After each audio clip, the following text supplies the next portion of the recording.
We're running this a real janky way.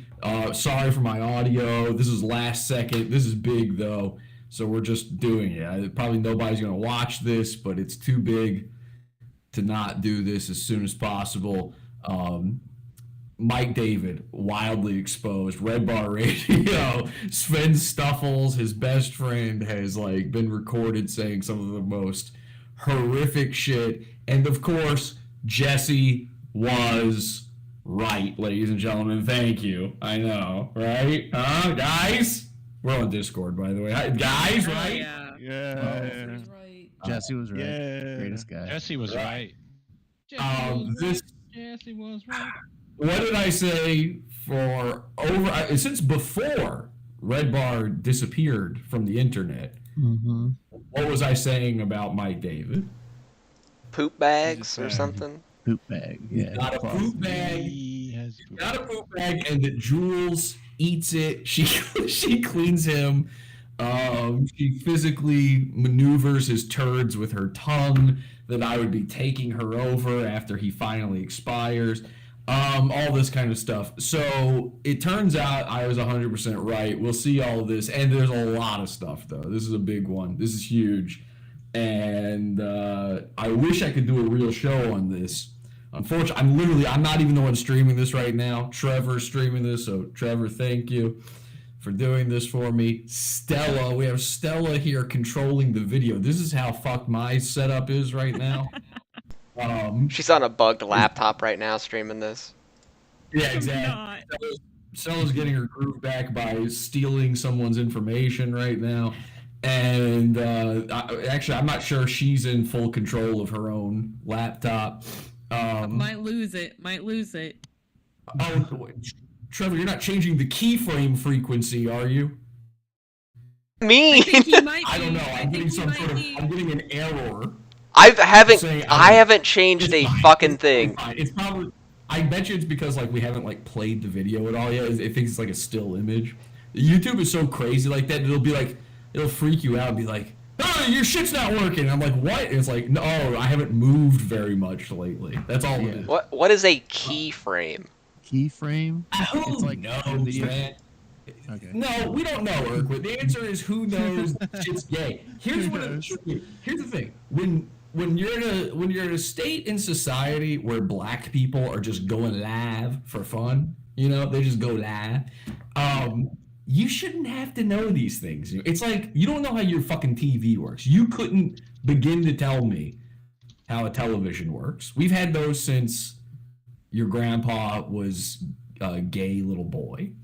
And not one of you could explain to me how images are sent over the airwaves. Not one of you. Not properly. You'd be wrong. You could maybe stumble your way through. You'd be like, oh, something about a guy named Farnsworth. And then you would remember half of a Wikipedia article. You'd be wrong. We're at a point now, we're going live. I shouldn't know about keyframes or bit rates or variables or anything. I shouldn't have to worry about that kind of stuff. It's crazy that we do. Black people are going live. I should be able to do it without worrying about YouTube keyframes. Anyway, happy to be here. Everybody's saying happy to be here. They're asking shitbag confirmed. You'll see in a second. Ladies and gentlemen, we're on Diaper Watch. This is a Diaper Watch. So before we start it here, I just want to say the moon base is still being upgraded. This is why my internet is crazy right now. The whole setup.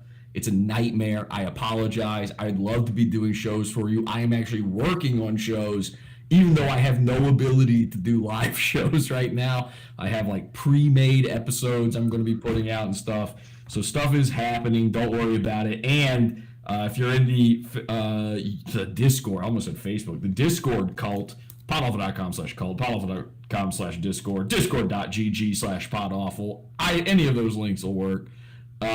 You would probably know this, but over on podawful.com on the Pizza Fund, I'm constantly linking old episodes, re-uploading stuff you haven't seen in forever, making new playlists and stuff. I just put out a bunch of staff picks playlists where it's my favorite episodes. We've got Angie's Random Edits favorite episodes, Kelsey's favorite episodes, Trevor's, Scott's, Lenny's. We're not doing Lenny's, actually. We're not even asking him for. I asked Richard. If Richard's the guy who made the pizza fund. I asked him to do it, and he just hasn't responded, which is great. He just doesn't watch. He doesn't actually know. No, Richard watches the show. He doesn't watch a lot. He watches like a few days later, and he loves it. But then you ask him anything about it, he doesn't know what's going on. So, but he loves the show. He's a huge supporter.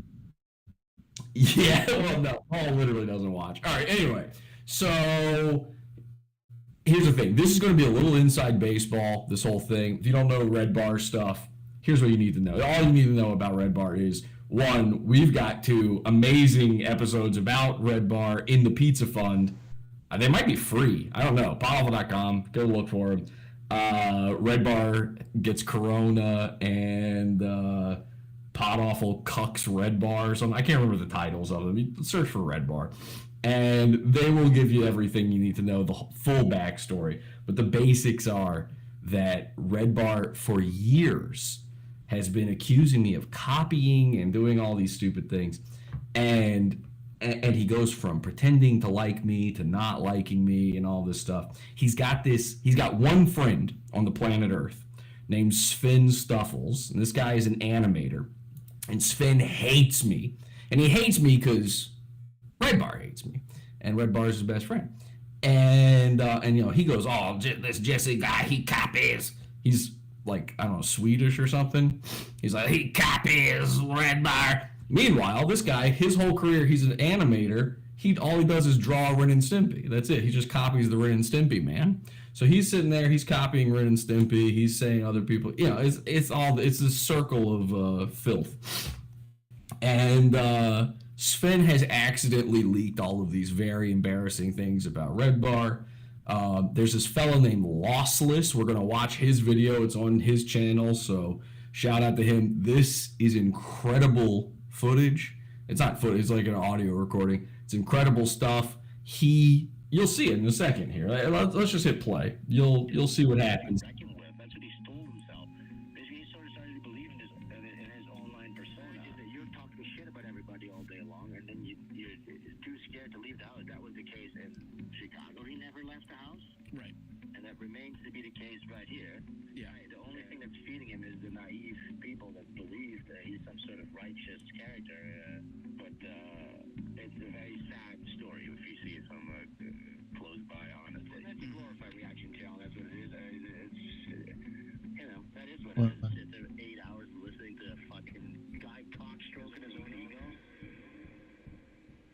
All right, hit pause there for me. So, hit pause. Okay, so Sven, now you might not be able to understand a fucking word of that. Don't worry, it'll get clearer during the rest of the thing. Those are all just clips from later in this recording. So somebody in the chat, by the way, says Sven's our friend. Sven's a really nice guy. Just saying, Sven's really talented. Yeah, everybody's talented who draws like John K. from Ren and Stimpy. It's very easy to be talented when you draw like that. So the thing with Sven is you're not going to be able to understand a word he says. Probably you might not understand. Just bear with it. Like, try your best. Okay, we need you to try as hard as you can on this. All right, go ahead. This commentator on the culture, when your entire inner hard drive, your operating system is created by that same culture. You are a product of it. You can't criticize something from the inside. For receptionist, press 2. Thank you for calling. Please hold for assistance. Hi, this is AC Hotel Downtown. My name is Emily. How can I help you? Hi, I was hoping to connect to a guest there. We actually aren't able to do that. No? Okay. Oh wait, hang on a second. They're saying the audio is real. The audio for the video is low, or everything? Is it just everything? Because I don't. Try to turn the Discord video up, the audio if you can, if it's not all the way up. Yeah, Trevor, maybe turn it up. The audio's fine. It's not your stream volume.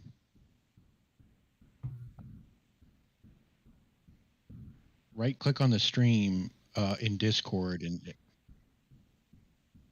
Okay, that might be why. Okay. We literally cannot hear anything someone says after people have really? replied Yeah. to us. What is... Well, she called like to the room, rather than a direct connection. Okay. But it's Sven Stoffels. Last name The room number? I do not. Okay. How do you spell the last name? It's Stoffels. Alright. He's from the Netherlands. I can't call his cell phone, so Okay, so... I'm in town, and yeah, so it's hard to Yeah, I coordinate. like this. This guy, he So is. do you want, are you trying to call him directly, or... Yeah. Okay, then Please. I can try to, give me 1 second. Pause it there. He just worked like everything he's saying is a lie. He's just like, all he knows is the hotel Sven is staying in. That's all the info he's got. And he's like, yeah, can you just connect me through his room? They're like, no, we don't do that because of this, because of exactly what's happening right now. And then he's like, yeah, actually, you did do it, though, yesterday. It's just a lie. She's like, oh, we did? Okay. And then she does it. This is how stupid people are. So that's a very pod-awful style move. We give props to Lossless for this. Go ahead.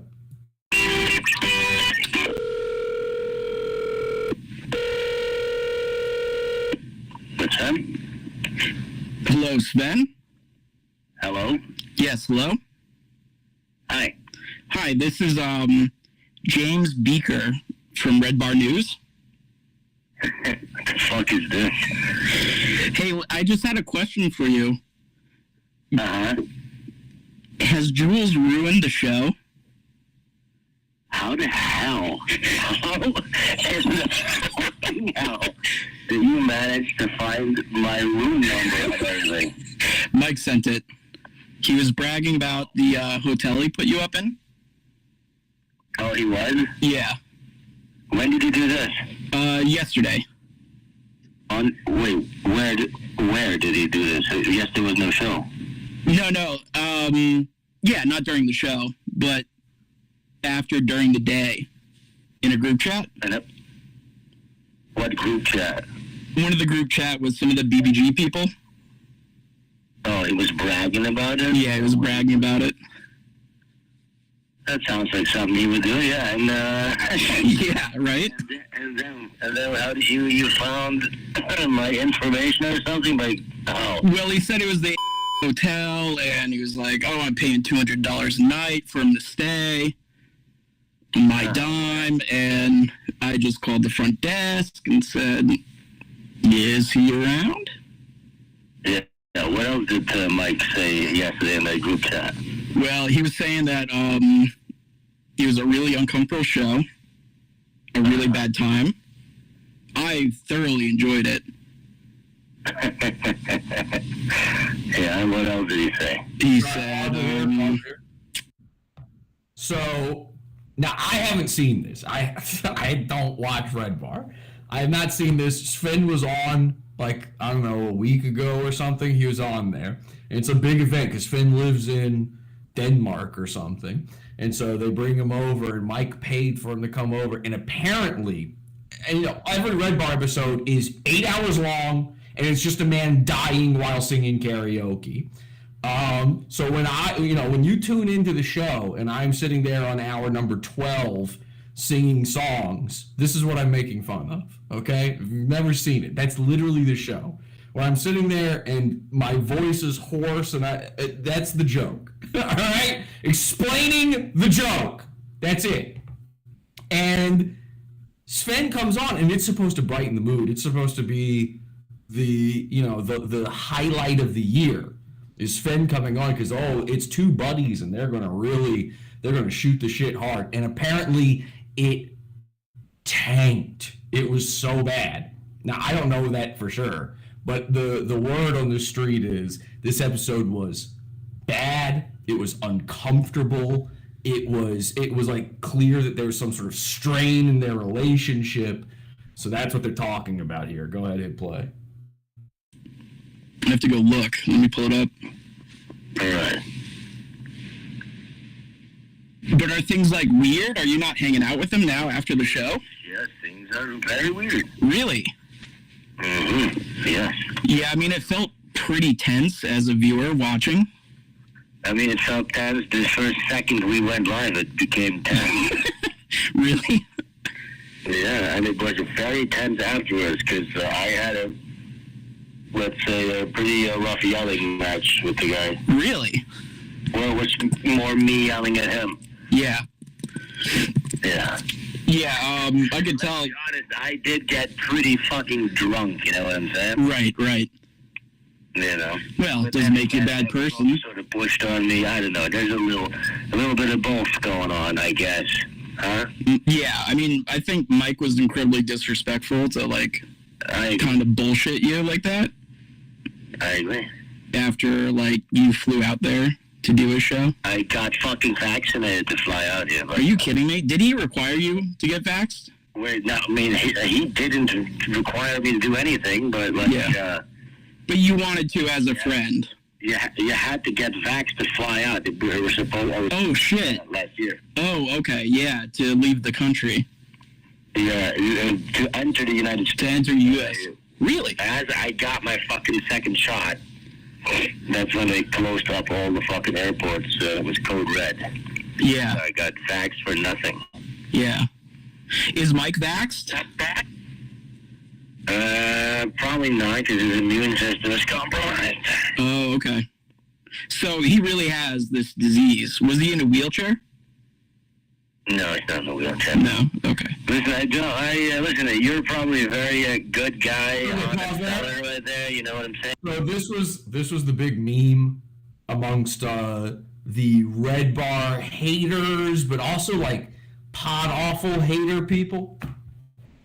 Is they made up? I just made up out of nowhere. I just said Mike David has a crap bag. He craps in a bag.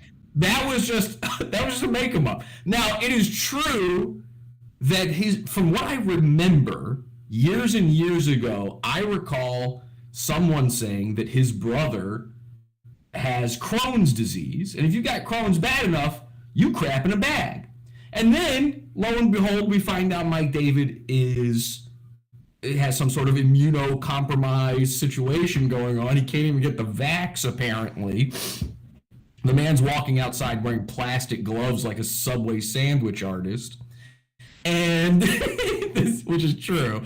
And I go, okay, well, he's probably got Crohn's. If his brother's got Crohn's disease, that's an immunodeficient sort of thing. It's either that or AIDS, right? Those are your two options. You're either Steven Crowder, you've got fibromyalgia, and you're lying, which, by the way, I still believe might be the case.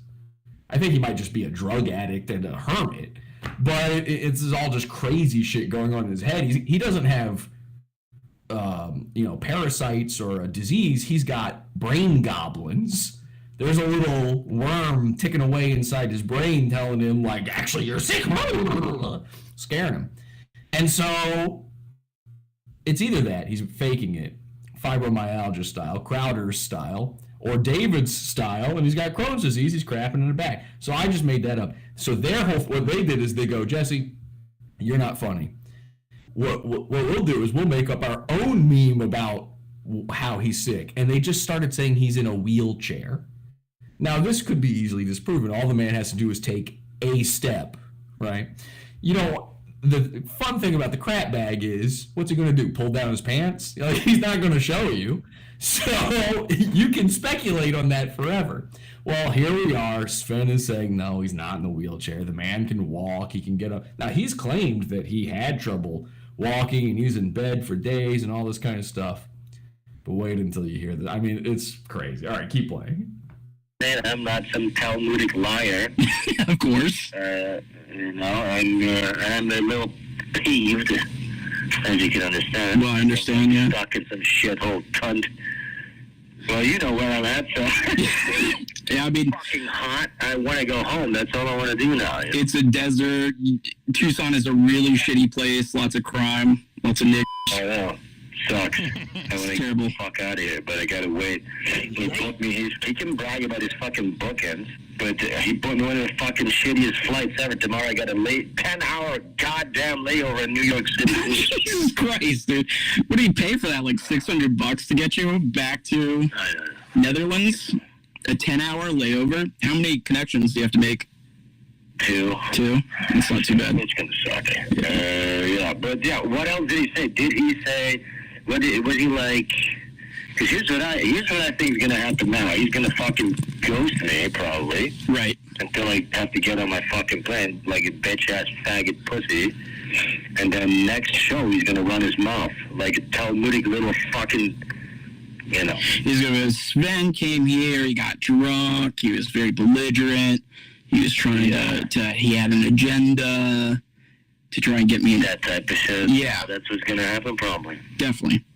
He's definitely going to throw you under the bus for why that show went so wrong in his eyes. I thought it was great entertainment, but like, you haven't been on the show for 3 years. The last Sven week was almost exactly 3 years ago. It was like late August. It was like 2019 or something? Yeah. Yeah, I mean, I was supposed to go last year. We decided to do it, but then COVID and shit happened. Yeah, right. And, yeah, I mean, everything was fucking fine until he switched on the cameras. And then, I mean, really? He put so much fucking weight on himself. He thinks it's such an important thing that he's doing. I'm like, shut the fuck up, have some fun, give a fuck. Yeah, it used to be more fun as a laid-back kind of fuck-around show. Let's watch some idiots on the screen. Now he's got it, I don't know, too produced, but not enough in some ways. He can continue to keep putting that much pressure on himself. Probably not going to end well. Yeah. For him. Do you think he's afraid to say now? Do you think he's gone soft? Well, here's the thing. I freely talk to you if you tell me, give me your goy prom. Did you say pause? Oh no, I should have said those. I can turn up online anywhere. I promise. Well, It's just you and me. Okay, good. I trust you. What do you need to know? Well, like, do you think, so from as a listener perspective, like, it feels like Jules has a huge problem with the way the show was ran, and she's kind of changed it. Do you think he's gone soft, or do you think he's, like, afraid of getting canceled? Like you even said, I've been more canceled. I'm more, you know, my Patreon's gone. All that shit is gone. Yeah, he hasn't been fucking canceled. No. But listen, first of all, Jules is a very nice, innocent girl. Okay. Just means she tries to do her best, and every fucking turn she's getting yelled at. Like, that girl is a saint as far as I'm concerned. Yeah, he definitely yells at her a lot. Yeah. Is that a good look? No, not at all. In my opinion. So you think he's just, like, so uncomfortable with the way that you were because he's afraid of getting canceled now that he has, like, I don't know, this big new studio and... Listen, I'm not sure. Listen, first of all, I got so belligerently drunk, I barely remember half of what Okay. Yeah.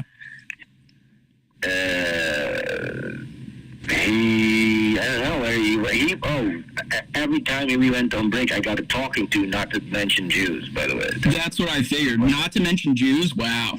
Yeah, that's why I got pissed. That's what I yelled at him for. Yeah. These Talmudic tricks, subversions. I mean, that's really what happened. He told me not to talk about Jews, and then I went on talking about Jews. I don't remember, and then we went to break again. And he told me again not to talk about certain things, which, of course, I don't agree with. Yeah. So, yeah, I mean, you could tell that during the break, something happened. I thought Sven's definitely got a talking to. Like, the mood slowly changed whenever you guys came back from break. Mike was clearly getting more and more pissed. Yeah, I mean, I can't fucking barely remember any of it. Yeah. I just want to go home, and, I mean, here's the thing. It's massive. So we've got screenshots coming in from their Facebook group freaking out about this video, and it's so funny to see, like, the reaction from the Redbar faithful is like, this is actually a bad look for the guy sharing it. Yeah, good take. Okay. I mean, you have to understand, Sven is friends with Mike. He's mad right now because he's drunk and because he was disrespected live on a show for 8 hours. For 8 hours. The show apparently ended. They had like a little fight, and then Mike drives him back to the hotel room in silence, and now the next day, he's stuck in America in this hotel room in fucking Arizona or wherever, being ghosted by his friend, his supposed friend. He's just looking for somebody. He doesn't realize he's being recorded. He's just dumping this out on somebody who will listen. And by the way, I see in the chat, they say the meat scraps are going to get scarce. Let's not forget, we are talking about a guy who bragged on his show that he found out a way to get meat scraps for free, which isn't good. Okay, go ahead.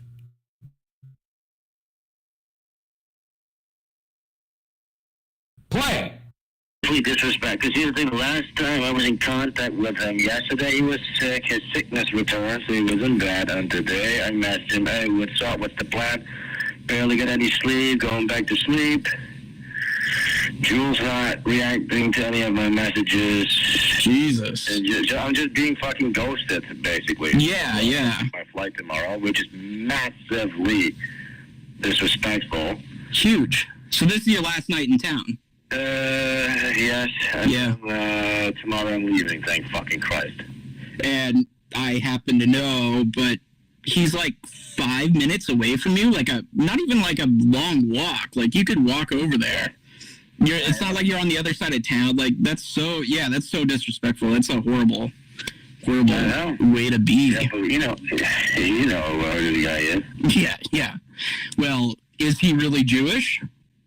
What the fuck are you saying? Mike the fucking obvious, isn't it? Yeah, it's pretty obvious. I just gotta say this now because I seen a couple little comments in the chat here about this. I've seen Redbar retards coping about this, saying, "Is this even really him? Look, this is him.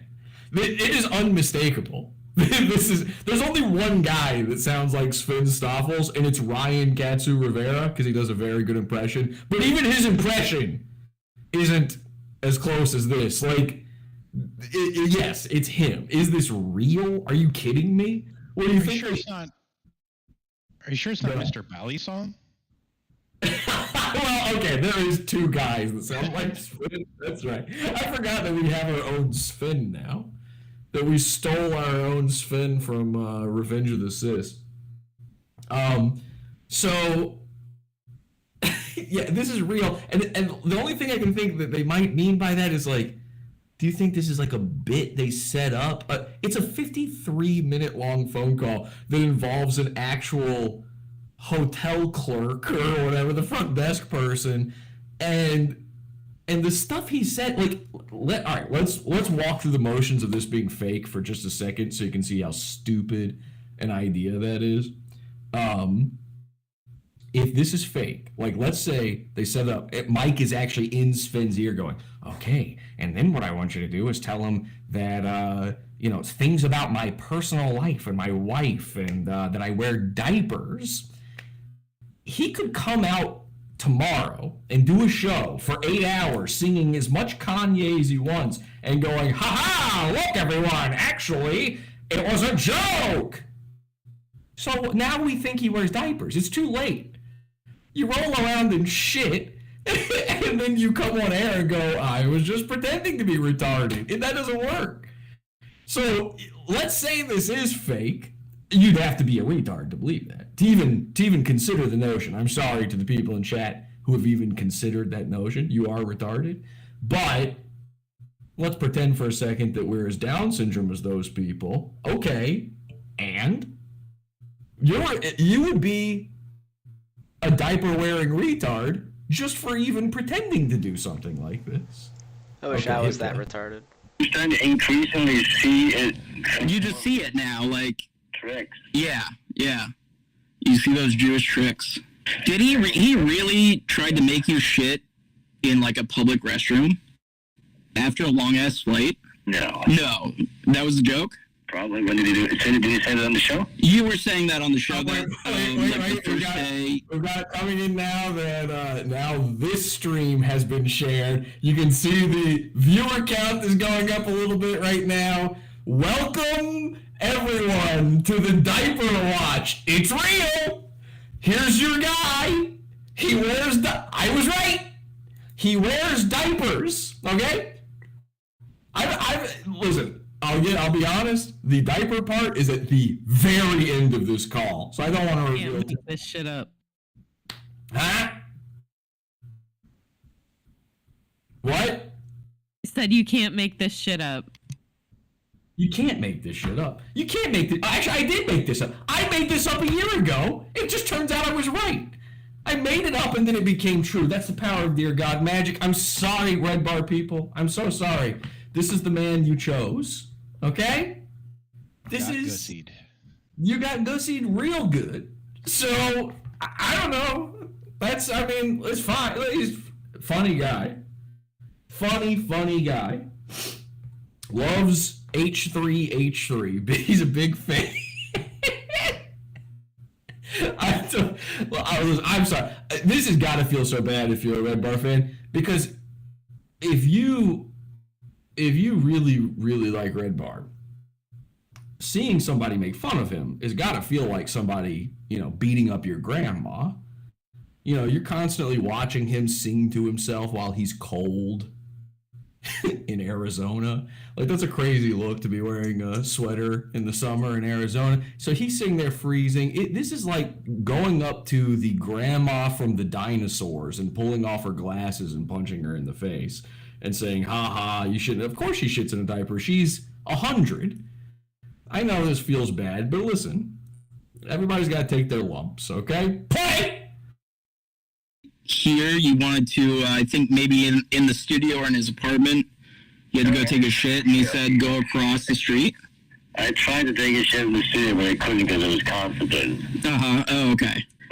But he wouldn't let you use the bathroom? Was that real? What, do you think that I'm going to be stopped from using the bathroom? No, you said you ended up trying to anyway, but was Mike really like, please don't use my studio, don't funk up my studio bathroom as a gag. Okay. Something like that. Okay. Yeah. So what is this group chat that he's in with? Who is in that group chat? So I don't want to expose myself, but it's the PIs. What used to be fucking Deader and Danny Woodward, but it's like Xander's there, Connor Biscaculus. These are all just Redbar fans. They're the guys who just tuned in. That's the Brand main Mueller. What's that? And I like Xander too. Yeah, they're all good guys. What is the vibe in there? Do people trust? What is happening? What's going on in that? What is the vibe in there? As far as attitudes to you or Mike? Yeah, both of those things. Well, Mike's in there, so it's obvious dick sucking. Yeah. To him. But I assume you guys talk outside of those groups as well. Privately, they all tend to think Mike is a bitch, that his comeback is, Gay. Yeah, he can only manage, an episode every 2 weeks or so, and they're all kind of pissed, and he's very, scatterbrained, he might, in an 8-hour show, it doesn't matter how long you go, but he might get to, 3 show nights and not even finish. You saw how long it took to finish anything that you guys were talking about.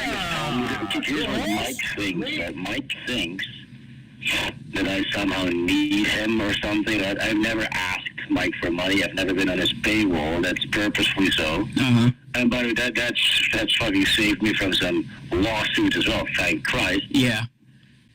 Mike seems to think that I need him, but I don't fucking need Mike. Yeah, you forged your own people and working on some great big fucking projects. We got Lossless himself in the chat. He says it's easier to hear in the original video. Yeah, I know. We're in we're in a shoestring budget here right now when it comes to trying to make this happen. But there's Lossless if you want to go check it out without my dumb commentary over top. In the chat room. And there's something else I saw that I wanted to address real quick. Oh, Sven's feelings are hurt. and that he's not a part of the group chat. That is a big part of this, is that you can tell Sven keeps talking because everything he, like, what keeps making the conversation go is he's like prodding about this secret chat. I don't know if this secret chat is even real. I think this guy might have made it up. And to be honest, I don't know if it's Lost. Lost is the guy who shared this video, who made this video. I don't know if that's him calling. I said it was him earlier. For all I know, it's Sam Roberts from Jim and Sam. I think that actually might be who's doing the calling. It's a word on the street is people are out there saying that it's Sam from Jim and Sam. So it's impossible to know for sure. But yeah, Lossless, if you want to confirm or deny whether that's you, I don't know your voice or nothing. But anyway, this is an amazing call. Keep it playing. Way, way, way bigger than Mike. Yeah. And I'm making, like, I could have easily paid for this shitty hotel he put me in. I'm Yeah. not gonna fucking say no to that. Oh, wait, hang on, So we're talking about some reverse tell me this. Sorry. I know that's quick. This is bad. They're actually, I used to say that he's got a crap bag, and Jules would. You guys remember what she would do? She would Go under the table. She would go Yeah. to the table. She'd eat his She'd put it poo. out. She'd eat it. She'd use her mouth. Now this is bad. Now that we know that what I was saying was basically true, they're apparently calling her Jules Felcher. That's not good. This is the word. Now that's word on the street. That's Felcher. word on the street. You don't want that. You don't want your wife's name. You don't want her to have a nickname at all. You don't want the internet to have a nickname for your wife. But word on the street is, and this isn't coming from me, I wouldn't say this. Word on the street is they're calling her Jules Felcher now. All right, hit play. If he wants to start a war, I mean, listen, I'm just going out for worst case scenario. He might be too pussy, but he's probably going to throw me under the bus. Probably. Yeah, I mean, I would think that he probably wants to distance himself. Like, you could tell that, he wasn't. I mean, whenever he'd give you a plug for Sven streams, it'd be like, watch him draw Hitler 1,000 times. Watch him draw a racist But shit. that was the whole thing. That was the whole thing from the beginning. Yeah. It was like, oh, boy, a China job, and you were drained, and this that. And what I was doing at that moment, I was just biting my tongue and kind of like, here's the thing, when you do a show like that, you do try and kind of go with the flow, and you kind of let him do the lead and all that stuff, until, of course, it went off the rails. Yeah. Because if I would have even slightly put a diss back at him during that fucking lead up, that would have, like, upsetting King Joffrey, you know what I'm saying? That would have, like... Exactly. Spiraled the whole thing out of this, it's like placating to the little bitch boy Saya, the latchkey boy, and in the hopes that he would get into a better mood, which sort of happened, I guess. But yeah, for me it was very uncomfortable, did not have any fun, decided that I felt in that first hour, and maybe I'm overreacting, I felt like I might have been even justified in getting the fuck up and walking off. Yeah, I mean, totally. I thought that's what would happen during some of those breaks. No, I wasn't going to walk off. I was going to stick it out. Yeah, no. But Your class act. I told him, if you think anybody's going to sit there in that guest chair and work with you again, you fucking... I really yelled at him. Really? I really yelled, and he just sat there and took it like a quiet little bitch boy. Holy shit. At the hotel like a bitch fucking taxi driver. Was there a word said in the car? Like a bitch taxi driver. So imagine that. Like, we've all been in that scenario, whether it was like a relationship or your parents or something, where you're in trouble or they're in trouble. You're mad. And you're just having that quiet car ride, okay? Now imagine that's happening with Grandma Redbar. Little tiny grandma. She's sitting there. You can smell her diaper, by the way. She smells like Lena Dunham. Grandma Redbar's driving you back to your hotel, and you're just thinking like, I can't believe I'm stuck here for 2 more days. Oh, fuck this shit, fuck. And you just screamed at a Jewish man, the Kaesler, over and over again. I just really get a delight out of imagining this quiet car ride. I really want you to close your eyes and picture yourself there for this moment. These guys have been friends for years and years and years at this point, and it's all just falling apart here in front of our eyes. It's truly a magical moment. Now, we're coming up to something. This is why I want to play the whole thing. You really got to hear it all, because I know there's people out there who are going to say it's fake. There's dumb people like that. So if really all I want to do is play the very end for you, because the very end's the great part. But there is this great little chunk in the middle here where we're going to find out Sven's working with a new guy. And I don't know much about this new guy, but they're working on a project together. And something about this project sounds oddly familiar to me. Hit play. Just yelled at him the whole time and until he dropped you off. In the studio, and then you left. Yeah. Yeah, I just wanted to, like, go back. How disrespectful was that shit that he brought up about, like, you were saying that you've gone on to work with some big names and people. When he, like, wanted you to, like, denounce Gas Digital, and, like, that was a paying gig. I don't think Mike has ever, like... I'm not denouncing that. No. Fuck him. Dude, it ruined your opportunities. This is one of Mike's fucking... again, and by the way, some other big names, some people that I work with, they notice this dude. They call him the Daddy Deep Pockets. Okay. He really values flaunting his wealth now, right? Yeah.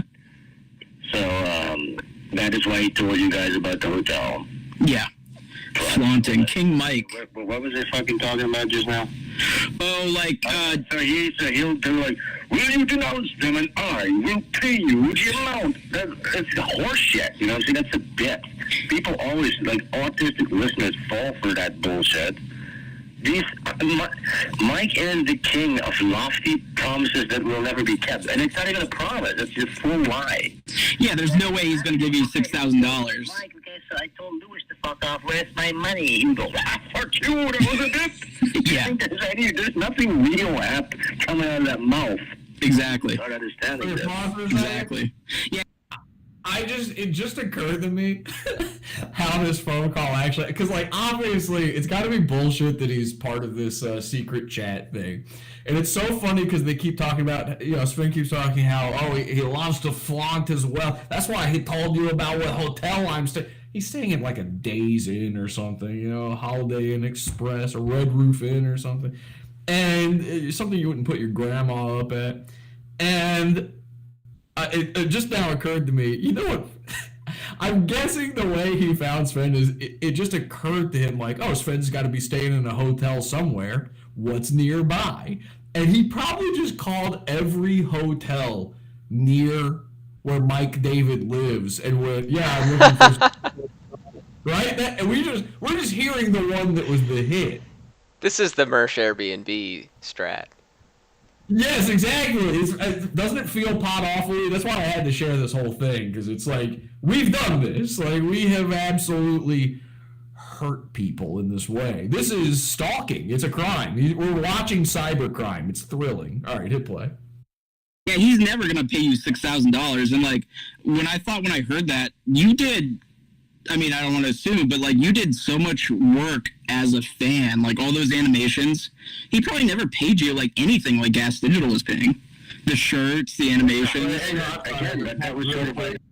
We're finally, I was waiting for this, because you see the viewers are going up. We're getting the Redbar people in here, and I've been waiting for one of these. I'm just going to do this one time, because this is how you shut down Redbar from now on. Okay, anyone who's a fan of Redbar, this is how you shut them down from now on. So we're just going to address this one comment, and then we're just going to keep enjoying our cybercrime here.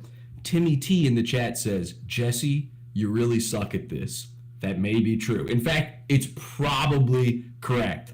But just an hour ago, I managed to take a shit inside of a toilet.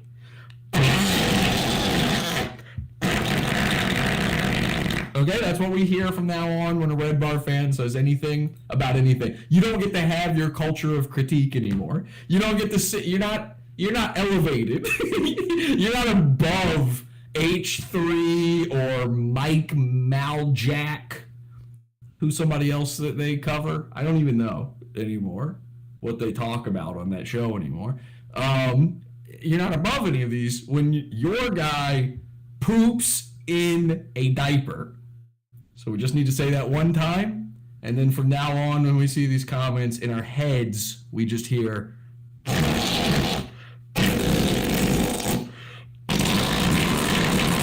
See, he's still commenting. Feel free to type that into chat back at, I think it's PBBDDTTFFFFPBDTFGTTTTTTT. Hit play. Thank you. Design, honestly. I've never asked for anything. So Right. Nothing to blame there. No, I get that. But yeah, for him to ask you publicly, like put you on the spot like that and like ruin future work with them is just so bullshit. Yeah, I mean, he totally was trying to control the situation. Like, he didn't want another fart in his face. Can I ask you about that the last Sven week? Do you remember that when you farted in his face? Yes, I do.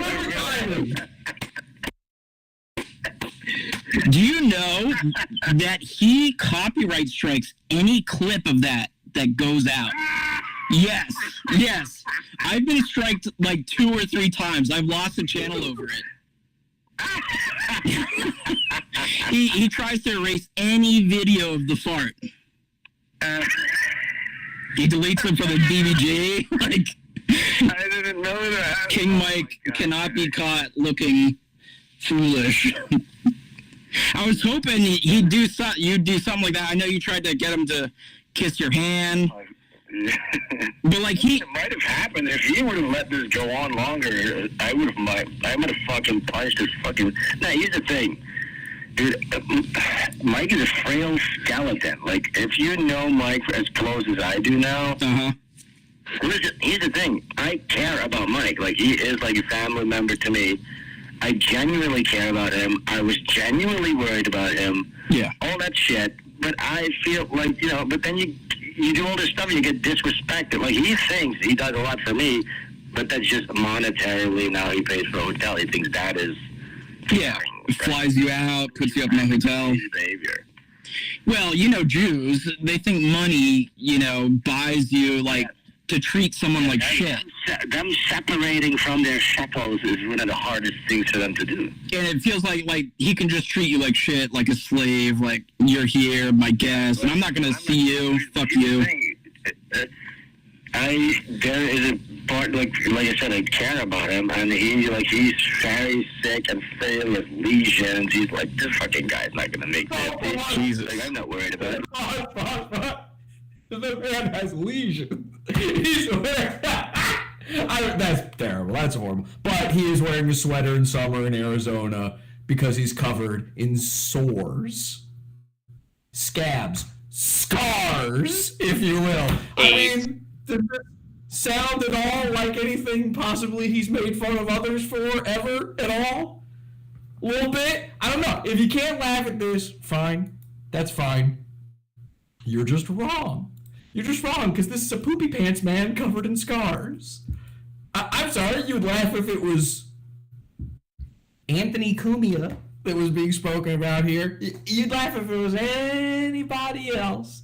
But instead, you're crying. It's tears. And we're having to see those tears typed out into the chat. But all we're hearing is, Jules, cut my diaper! Ooh. Okay.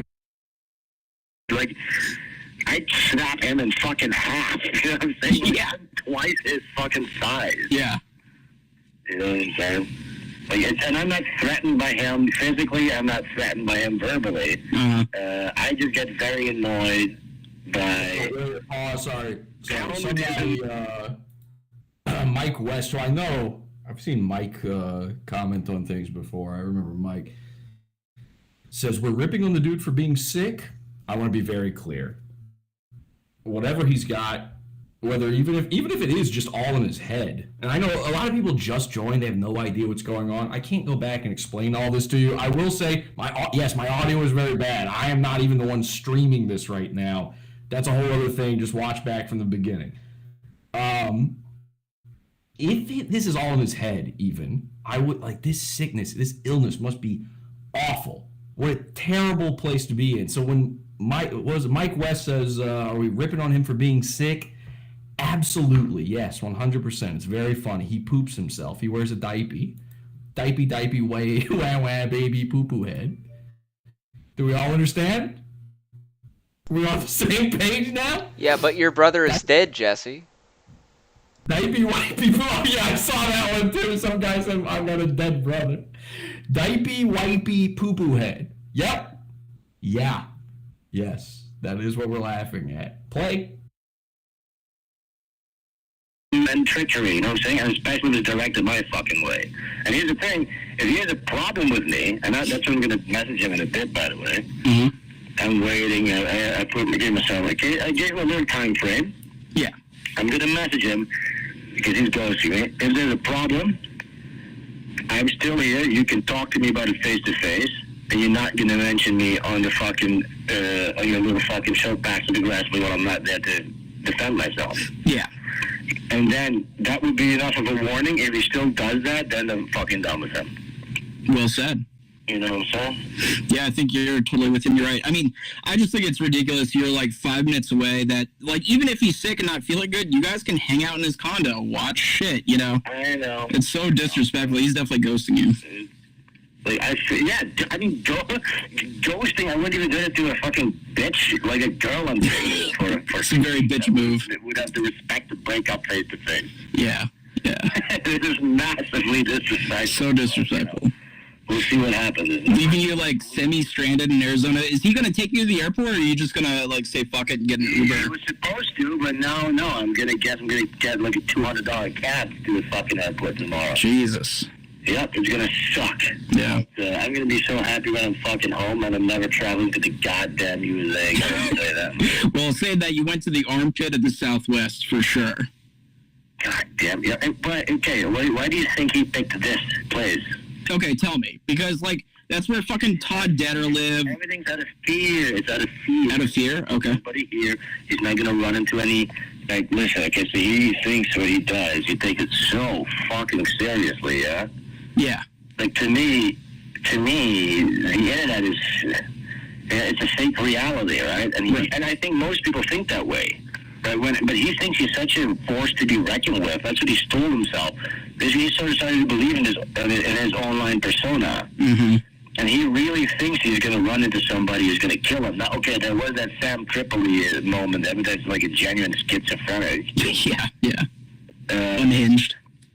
You need to imagine that you're talking shit about everybody all day long, and then you're too scared to leave the house. That was the case in Chicago. He never left the house. Right. And that remains to be the case right here. Yeah.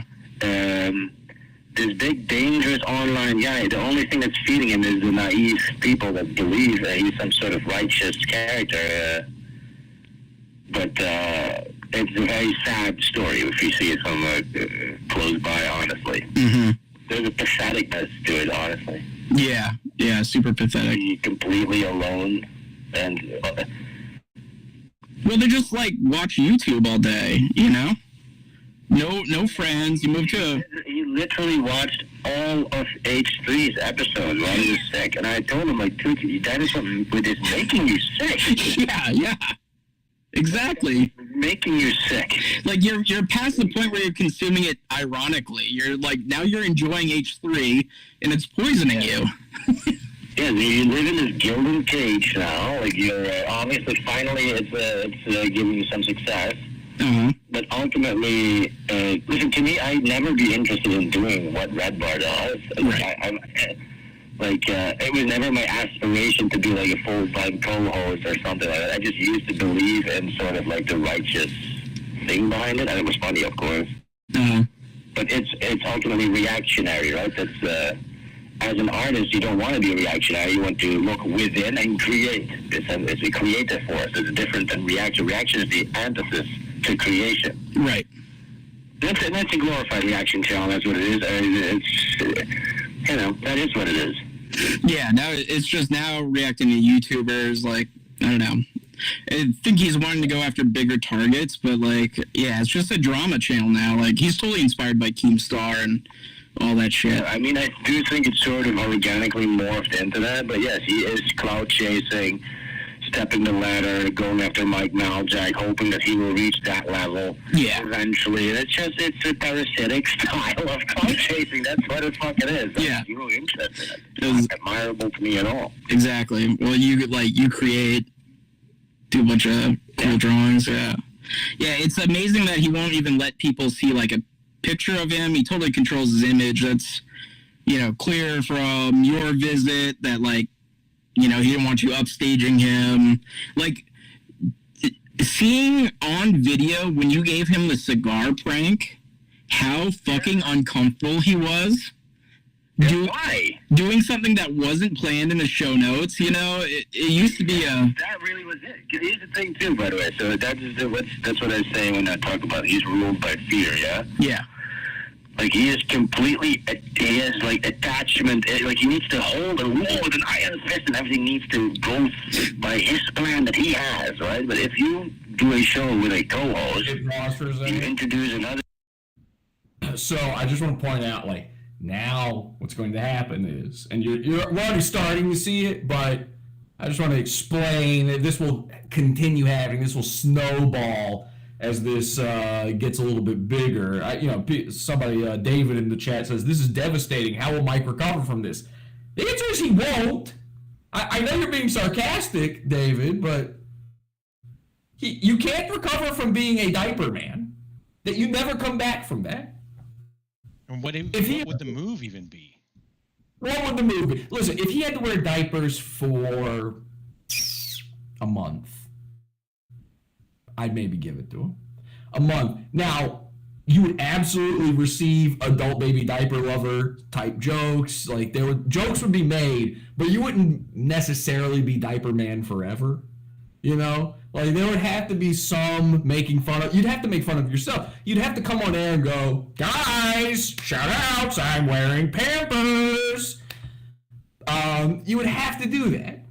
That's the only way you can get away with that. You're not permanently a diaper man. But from what we understand, he's a perma diaper baby. So that's not going away. So you don't recover from that. But here's what we're going to see. As this snowballs, we're going to see people who yesterday were fans of and friends of and liked Sven Stoffels.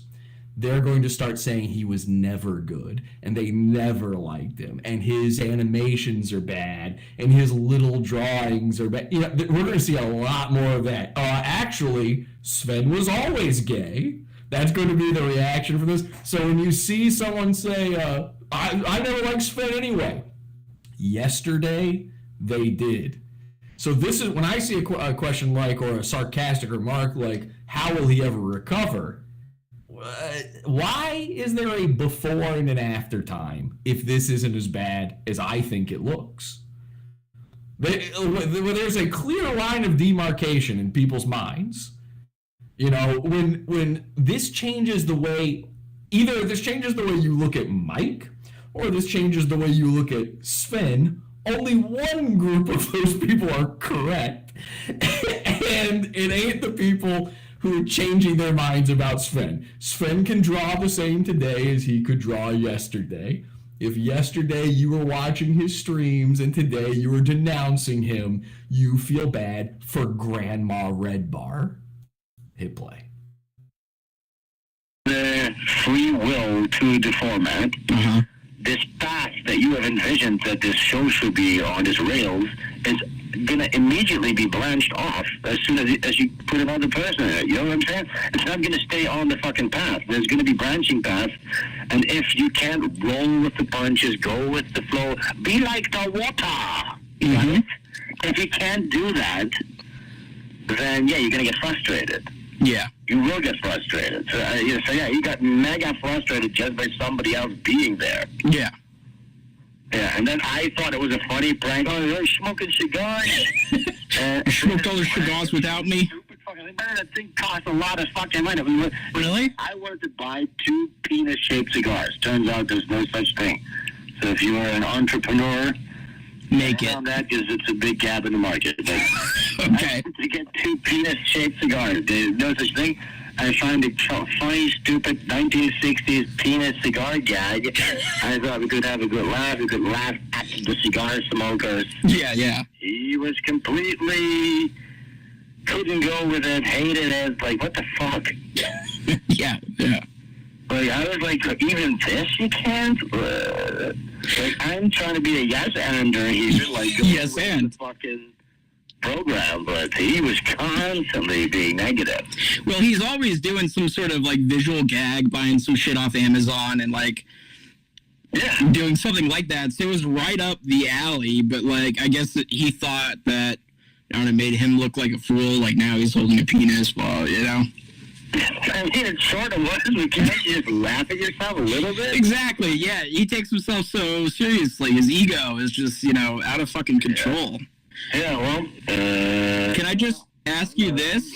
I'll tell you honestly, I'm sort of over this whole fucking Redbar shit. Really? I mean, I think I am too. I stopped subbing to the Scars Club, which now he'll out you on the show like, oh, Jacob Scott, so and so, stop paying for Scars.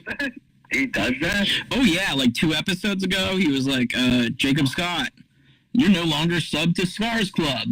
We're gonna have problems. Yes. Oh my God.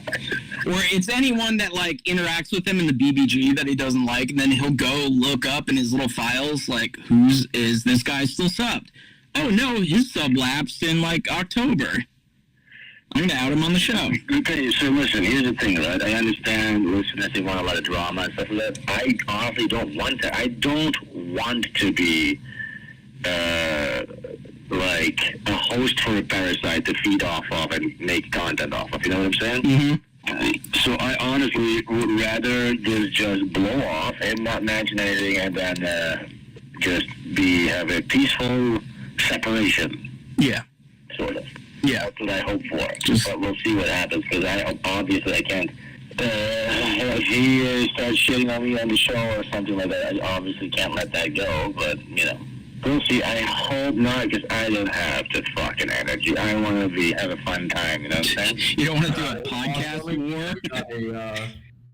Got a question in the chat from Mr. Burgers. The actual original Mr. Burgers says, who changes him? Now, no spoilers, but we will find out the answer to that. That is coming up. So stay tuned, okay? We got a lot of good stuff for you. And, I think I found a really great way to maybe end this one as well. So, all right, hit play. Oh, lame. You know what I'm saying? I don't want to react. I don't want to have to be back and forth wherever now we're fighting over it. He's 40 years old. Yeah. It's fucking stupid. Too old for that shit. Can I just ask you one more question? So, moving to Arizona. Nothing better to do. I'm sitting here alone, Just lonely. fucking stuck in Tucson. How are you? This is not my question, but how are you eating? Oh, right now? Oh no, listen. I've been here today. I knew he was gonna fucking ghost me from the get go. Right? Mm-hmm. That was gonna happen again today. Right. I just went by the fucking pool until it got too hot. And I went inside, and I just thought, I always wanted to try.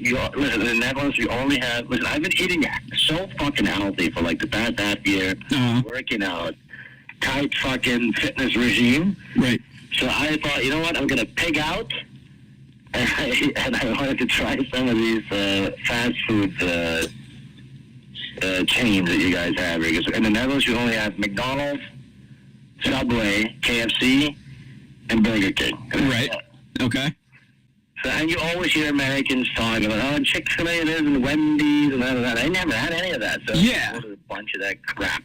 Yeah. A burger of each. So I'm just been sitting here. So you're just sitting there sampling greatest fast food chains? Yes. Well, that is what America is known for. So you're taking in the local experience. Yeah, I'm taking in the American culture. American way. I noticed that they had on the websites when you order on the Uber Eats, it says Fuck, beverages by the gallon. This is really over the line. This is too, yeah. Yeah, so that's what I've been doing, and I'm actually glad you called because I was fucking bored of just not talking and sitting here. Yeah, so. yeah. Yep. Well, thank you for answering. I'm sorry if I creeped you out. Here's a question that creepily called my cell phone. Yeah, exactly. I'm sorry to creep you out. This is great. All right, so I got some inside scoop here. So this is sent to me. This is from the Redbar fan club on Facebook. It's the post. I guess Sven was on August 28th, so it was a little while ago now. And we've got the comments from when he was on. All right? So let's just take note of some of the names and the messages here and see how much people didn't like Sven a month ago. All right? This is an interesting little thing. Someone named Lawa Yi, yikes, how do you even have a fan named that, says, such a great show as always. It was an honor to be mentioned. That name was mentioned another time? How could it not be, I guess? Mike gave me a second chance. I'm so happy to not be letting him down. That's creepy and crazy. Gary Aldridge says, built my own shit shack pub, going to be watching on the, okay, I don't know what that is. Here we go. Danny, D-A-N-I, Bitar, says it was an amazing Sven week. Loved every second of it. Be on the lookout for when Danny decides that Sven was always bad. Cat Smith, really hoping there'll be a brutal H3 cartoon out of you two someday.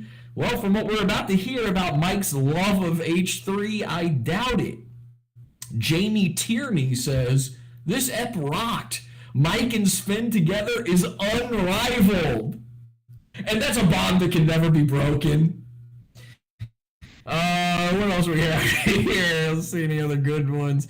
Tim Adamson saying, despite Sven shilling the synagogue of Satan's narrative about Abrahamic religions, this was one of the greatest episodes. Very funny stories and jokes. Okay, we'll see how Tim feels now.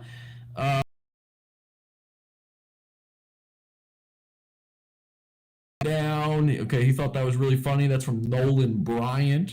Nolan now thinks Sven is actually one of the least funny people he's ever heard and always hated Sven. Sven is actually it's Sven who wears diapers. Actually, that's according to Nolan Bryant. Let's see. A guy named Gerardo Arancibia Jr. What the hell? This guy, so Redbar is going out to Latin America now. Says, after last night's antics, I YouTubed more Sven and found a clip of him farting into our host's mic. The man is unhinged. Mike did not want you to see that, Gerardo. You're actually banned now. Sorry, you've been letting Mike down. You're going to have to do better. Brilliant episode, says Alexander. Alexander Marianov says that. Can we get Sven every 11 episodes, please? I will pay for his trip and expenses, says TJ Tolkendorf. Well, can somebody please check in with TJ and see if he's still willing to make that happen? I don't know if Sven's willing to do it, but I want to know if TJ still has the money to put up for it. Sven's appearance had Anne Frank rolling in her mass grave, says Jack Bologna. Okay, so we got, you get it. There's a lot of clips, a lot of comments saying Sven is good and funny. And now, not so much. Okay, hit play.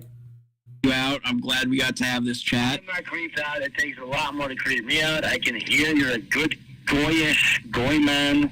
Total goy. The heart in the right place. Exactly. And we will see where this goes. And hopefully, maybe you can steer to tenure a little bit, maybe. Of course, guys. Do some behind the. I want to address our friend Mike West in the chat again here. He says, Jesse, man, you got to wait for the Sven hate to start. Haha, you're doing this prematurely. Number one, no, I'm not. I've already seen it. But number two, yeah, some people would say I was a little premature saying Mike poops himself a year ago. But you see where that got us. I don't feel like waiting. They're saying I'm a little too stoked for this in the chat room. This is incredible. How is this not? Of course I'm stoked for this. Listen, I also haven't done a show in fucking forever. I'm stoked for anything. All right, I'm dying to do shows. This is just something I had to do. This. I was forced to do this by outside forces unseen. You know, there's some sort of man hunched over, pulling my strings right now, rubbing his hands together. I can't explain it, but it's Abrahamic. Play. Scenes. I mean, I'll tell you that, like, behind Mike's back, they, like, hate the show now. Yeah. And all that. I've noticed some of that. I mean, the year break is, like, they were, like, okay with it. I was, too. I mean, I was getting a little antsy, but then, like, he came back pretty good, but now it's, like, 2 weeks between shows. Everyone hates karaoke. That is so gay, the karaoke. But also, I haven't listened to a Redbar episode for fucking months. Really? I was completely tapped out. I listened to the last 3 ones just to sort of know what was going on, sort of. The I latest. wasn't fucking paying attention to any of that shit. I didn't spend a shit to 8 hours listening to a fucking cock stroking his own ego. Yeah, it's crazy. And it's, well, we'll see what happens. I'm not going to fucking, here's the thing, I'm like, I don't want to destroy him again. You know, I feel slighted by this shit. I feel disrespected. Yeah, it's super disrespectful. Like, you're well within your right to feel that. Yeah, exactly. So there's many people that say that, by the way. What's that? There's a lot of people that say that, by the way. That you were disrespected? Yeah, so that was disrespected from the beginning of that show. And yeah, I think even Jules sort of like the day, because I was messaging with Jules after the show, like, fuck this, like, I have a mega bad feeling about this, that was horrible. And she was saying, no, Mike is always like this, he's such a man, just give him some time, he's going to sleep now, he'll be, you know, so even she sort of knows. Yeah, I mean, that sounds like I'm not saying Mike actually does, but that sounds like a beaten, abused woman, you know, apologizing for her husband. Yeah, she probably feels super bad about him ghosting me, and I've messaged her, and she's ghosting me too, and that's not by her choice. It's not messaging me. He's told, like, you don't message him back, or, you know. Yeah. Well, it's whatever. Poor fucking girl, but. Oh, I just wanted to circle back. So the question I was going to ask, so when he moved to Arizona, do you think... Okay, so the rumor that was going around, and maybe you know inside information, Harley was saying that Mike wanted money from Harley, like, to take a sizable loan. He's going to move out to Arizona, and, like, Harley's rich, or his family's loaded, or something. They own, I don't know, whatever. Wait, who the fuck is Harley again? That big fat... Yeah, the big fat cowboy guy that ran around with Todd. Deader. Wait, don't they hate each other? Well, Harley hates Mike now because of whatever happened with Todd. Yeah. Well, Todd was fucking weird schizo. Psycho. She hated him the whole time, and it was Todd and Harley are, you know, best friend, childhood friends. So there was a rumor going around that Mike wanted to, like, take a loan from Harley or just straight out get some money. And that's why he moved to Arizona, or, like, he was hoping to get some of Harley's money, and that's why he was nice to him, and, like, to get a sizable loan or some sort of cash flow infusion to do this studio and stuff. Do you know anything about that, or this is all? No. I don't know anything about that. Okay. Do you know if any... Well, I guess I forget the timeline. Do you think... When he moved to Arizona, do you think any of those Arizona guys, like Danny Woodward, Xander, Todd, Harley, do you think they visited him in AZ before? No. I don't think anybody visited him. Okay. And Mike is a recluse. He's a hermit. Just a total hermit. Yeah, I mean, that's what I figured. Listen, I've been here for 2 days. I'm fucking tanned as fuck. Mike comes out only when the sun comes out. He shuffles to his car. That's it. Like an old woman. He may go to the mall once every... We were supposed to go shooting and shit, all these lofty promises. I was actually looking forward to shooting some guns, and none of that happened. And it's not happening now. Fucking cocksucker. Fucker. So he has guns? He has a ton of guns now. Really? And then, by the way, here's something that he doesn't know yet. But I just sat there cocking a shotgun to like the beat of a song I put on, and I fucking broke the thing. I broke the shotgun cock, and I put it back at the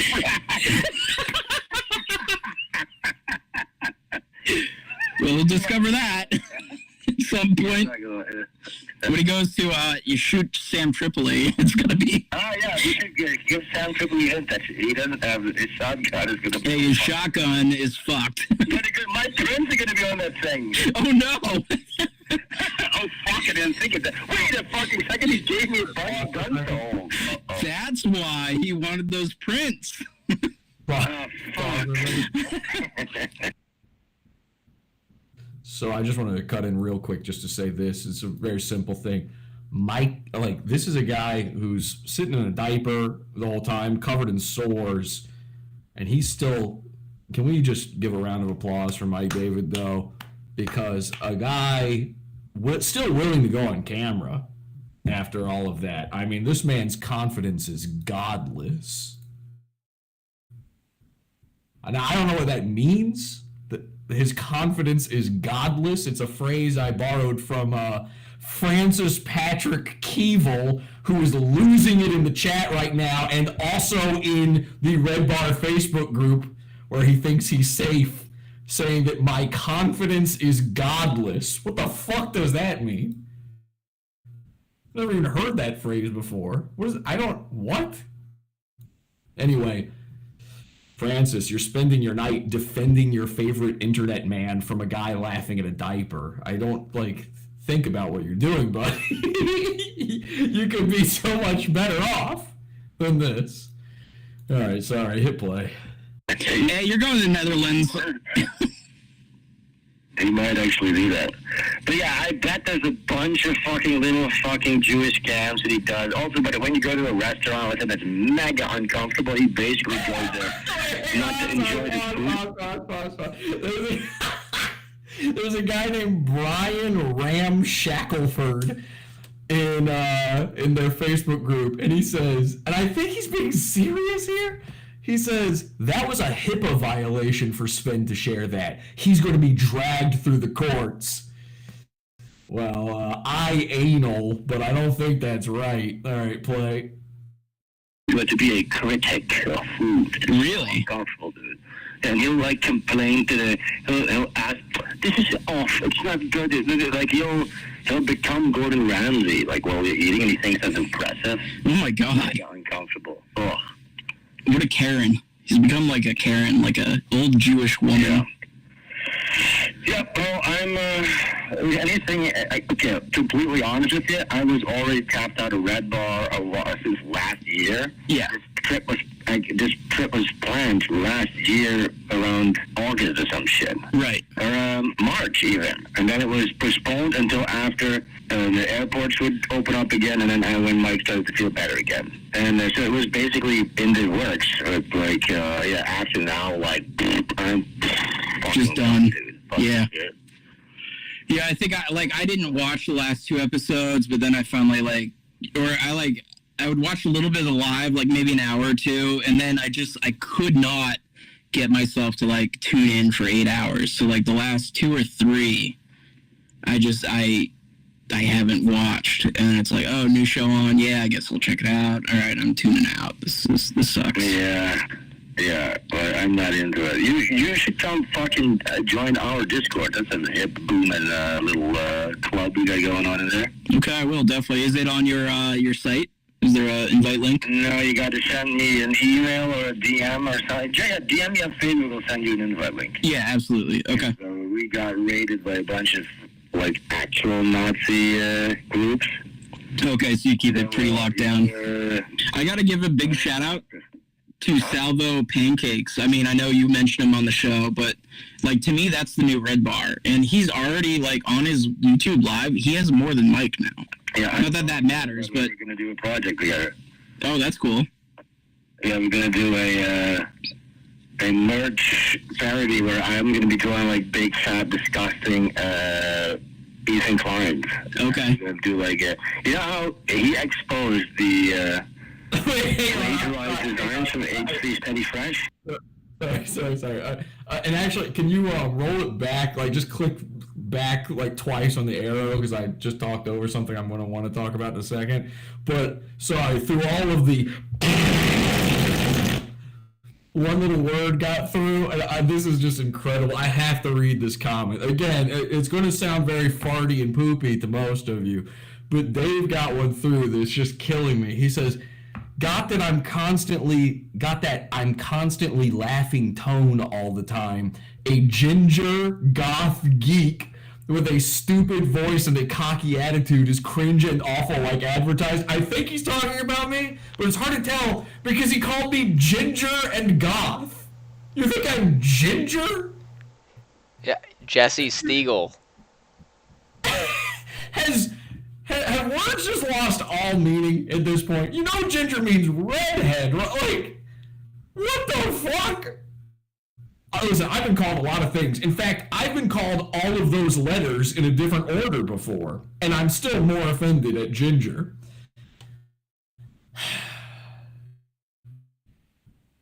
Yeah, that was it. Thank you so much, Trevor. That was a lot of help. Ginger? Redhead? These guys can't see through their cloud of poop. All right, sorry, hit play. He's inclined. Okay. Do like you know how he exposed the plagiarized designs from H3's Teddy Fresh? Yes, yeah. So we're gonna use those designs as a basis. We're gonna make them like anti-Semitic and shit. That's great. And what was it? It was gonna be called Teddy Fash. Yeah, Teddy Fresh. Teddy Fash. Isn't that hilarious? I mean, That's great. I can't. Look, here's the thing, right? So I like to do creative stuff like that. I bet you Mike will be like, Pause. Anybody who watched Pod Awful ever heard that one before? Now this is incredible. Yeah, sounds a little familiar. Now Like the this is clothing pretty... line of the Proud Boys. Well, okay, so I've done this joke twice already, by the way, 2 different episodes. This is nuts. And Stella, I'm gonna send you something. Can you show this on screen? And then I've got another one. Just Cut to this. if you could, Stella, cut to this. Jules, if you could just show these 2 things on screen for me, that'd be incredible. So we did an episode, now, as you can see here, just leave that on screen for a second. We did an episode called Did Ela Klein Kill Kids? Now, this is a joke I had made a million times before. I've been covering H3, by the way, for way longer than Redbar. Because Redbar, back when I was covering H3, didn't even talk about YouTubers. It wasn't until he started doing the Keemstar thing that he talked about, like, YouTube guys. And I had talked about him years ago, and I'd always made the joke that Ela probably murdered children when she was, a warrior for Israel. Now, I've been doing some research, and I don't remember why at the time H3 was coming up and like popping up in my feed a lot, but I've been following them, I've been doing the research, and I realized, like, oh, she has killed kids. Like, she actually murdered Palestinian children. This really happened. I found an interview where she's talking about, like, her excuse is always that she was basically just a secretary in the IDF or whatever. And it turns out that's not true, because she's in an interview explaining how she snuck into the Palestine parts of Israel with other soldiers and, like, watched people's heads get blown off and shit. It's like, well, you're with them. Who's blowing their heads off? What are you talking? Like, it's crazy. The interview's crazy. It's a great episode. Did Ela Klein kill kids? Now, while I'm working on this episode, some episodes take months to make. Some of them spur of the moment, like what I'm doing right now. Some of them take a few days. I've been working on this episode for maybe a week or something, and it was either the day before or same day of the show. Sven actually, like, bizarrely, maybe it was just one of those things where it was out in the zeitgeist at the time, and that's why I was doing the episode. Sven put out that cartoon of Ela murdering Palestinian kids. I'm like about to do the show and he puts that out. So I go, all right, I'm just going to put that in the episode. Like, I'm going to credit him and put it. He hates me. I know he hates me. But I'm putting it in the episode because it's going to seem like I covered this because this thing is out now. When in reality, I've got all of this stuff I've been working on for all this time. You know, I have all these like things set up for it. So I did. And part of it also was like I acted like, our good friend Sven stuff. Like, I acted like we're good friends and stuff. Because I was baiting him into saying something about it. And of course it worked. Sven hates me. So I know for a fact Sven has seen this episode of the show because he commented on it somewhere. I don't remember if it was on Facebook and I saw it, or maybe he actually left a comment on the episode. This is the old YouTube channel. But he commented somewhere and said like, fuck that Jesse guy. I hate him. So now, keep in mind, Sven hates me because he thinks I copy Redbar or whatever, or he just hates me on behalf of Mike or whatever the reason is. I don't know, or he just hates me. I don't know. And then, which is fine.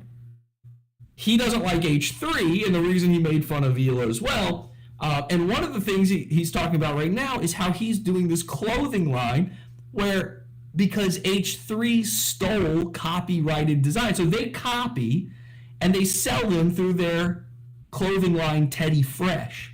And in the episode, I know for a fact that Sven Stoffels saw, I did a bit where I sold this shirt under the name, and if you can show that other image now, Stella, under the name Teddy Fash. Now, it's hard to see it. The logo's up there in the corner, but there you go. Teddy Fash. That's the logo up in the corner. The page is still working from when I was selling this shirt. Teddy Fash. Now, the joke was that like no effort was put in. I'm literally just stealing their brand. So I'm being copied by a guy making fun of someone for copying who hates me because he thinks I copy. This is the world we live in. I'm going to point to this for fucking, whenever I got to hear this copying shit, and even I'm getting tired of having to call this out. Like, at first it was kind of a joke, and then it got real, calling out these people for copying me all the time. Now I just don't even care anymore. But if Sven Stoffels, of all people, is going to do this, now he's selling these shirts with this guy Salvo Pancakes, who I don't know. I think this guy knows me. I've never seen anything. For the brief period of time I wasn't banned from Post, P-O-A-S-T, Post, I got banned almost immediately. Some guy followed me on there, and it was either Salvo or some guy who works with Salvo, where he's like, I know this Pod Awful guy. So maybe they know who I am or something. I've never watched their stuff. I'm like vaguely familiar that this is a person. I hate their name. Salvo Pancakes. Like, that's embarrassing to say. I would never tell people to go watch something like that. It might be the greatest show. It might be the best YouTuber of all time. But that name is sick. So, I don't know. It just sounds like some sort of gay thing for a child. Kind of like Teddy Fresh. So this guy's getting big, though. Like, his channel is growing, from what I understand. So they're going to put out this Teddy Fash thing. Everybody's going to think they came up with it. We did this. That episode is what? That might be 2 years old. I can't remember if that's a year or 2 years ago that I put out this Teddy Fash thing. But 100, and we not only did we do it then, but a couple of years before that, there was an episode where we made fun of Teddy Fresh as being Teddy Fash, and it's the official clothing line of the Proud Boys. Another bit from the show. So when I heard this, I was floored by it. I could not believe it. Teddy Fash, he has 100% seen that episode. He confirmed it himself. So, do I think he actively copied it? Maybe maybe he's not the one who even said to call it Teddy Fash. I don't know that for sure. It had to be somewhere in the back of the mind, though. That's all I know. Just something to point out, something interesting. Let's go back to the video. You can get rid of these things. Don't buy this shirt. Okay.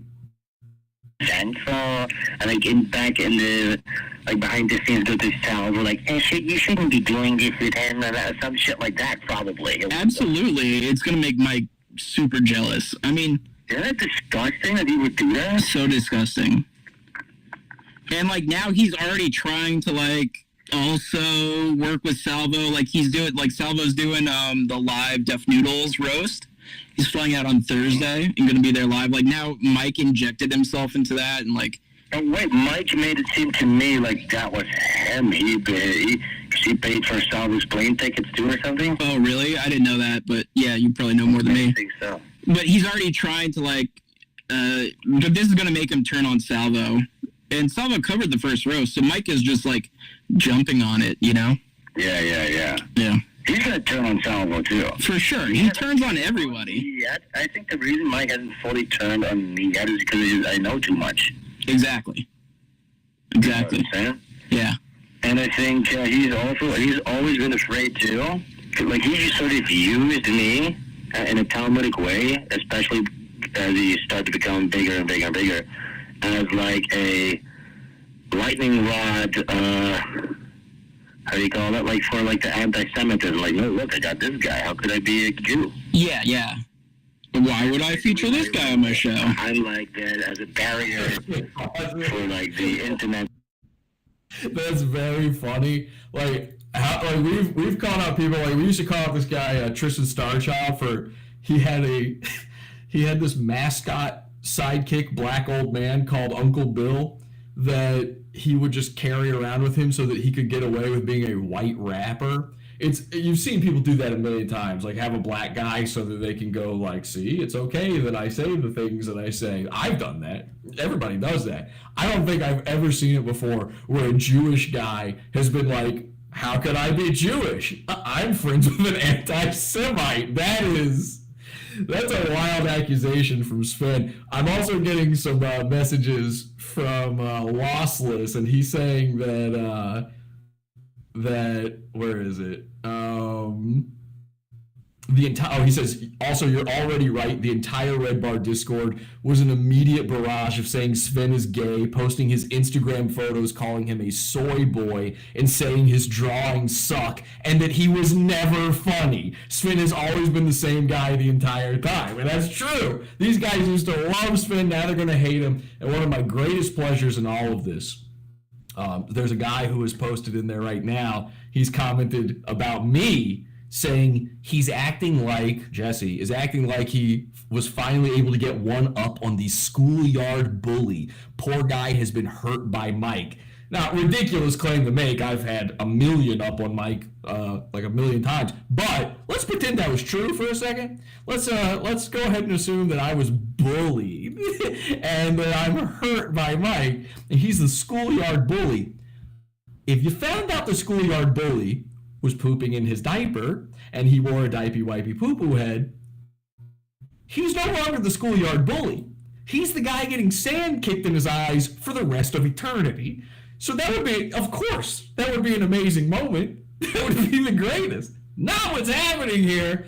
If you're taking the side of the guy who's revealed to be pooping himself, you're in a strange place. And I do enjoy thinking about the fact that Mike now has two options. Technically speaking, he has to come on air and address whether or not he wears diapers. And it doesn't matter what the answer is. The very fact that he has to address this means you already lose. Because if he does not address it, it's an automatic, yes, this is true. He wears diapers. If he does address it and says, no, I don't, haha, yes, you do, haha, you had to address it. If he addresses it and says, yes, I wear diapers, and he tries to make it a sarcastic, like, he tries to get ahead of it, Mersh style, oh my God, I might lose it if he gets put in a Mersh situation. That's worse than a self-defense situation. A lot of states don't even have laws on this. You don't even know what to do in a situation like that. All right, hit play. The large subset of internet based on red pill people, and I sort of justify him.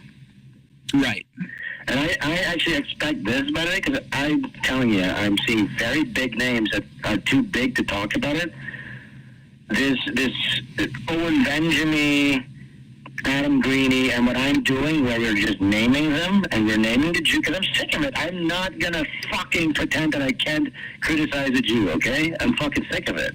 That's gonna grow and grow and grow, and they're gonna fucking find a fucking like maneuver to subvert that again. But I think it's gonna be growing though. They're gonna be defensive against it still, but they will be. This movement is anti-Jewish. I'm not saying anti-Semitic even, but like where you just say Jews need to fucking learn how to take a joke. I'm sick of being silenced by you guys.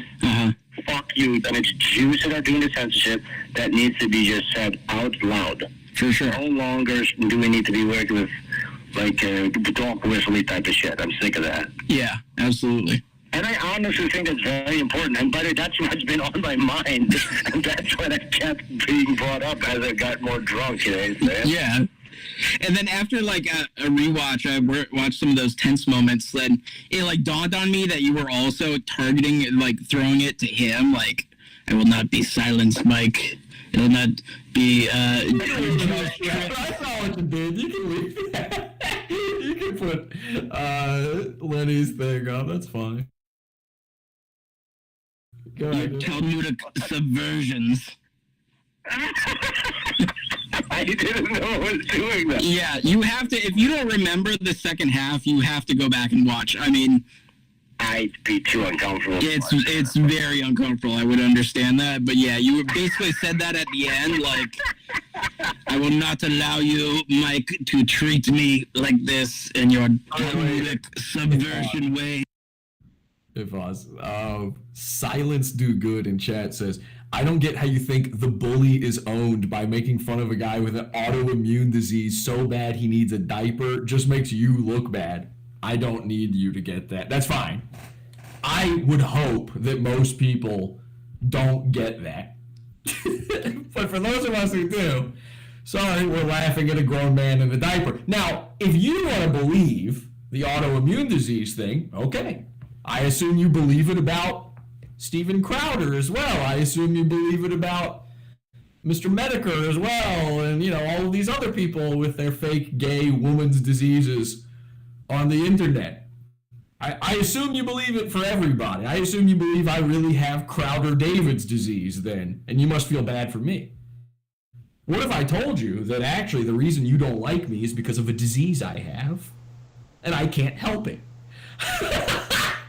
This is just the way I am because of my disease. Now you can't mock me.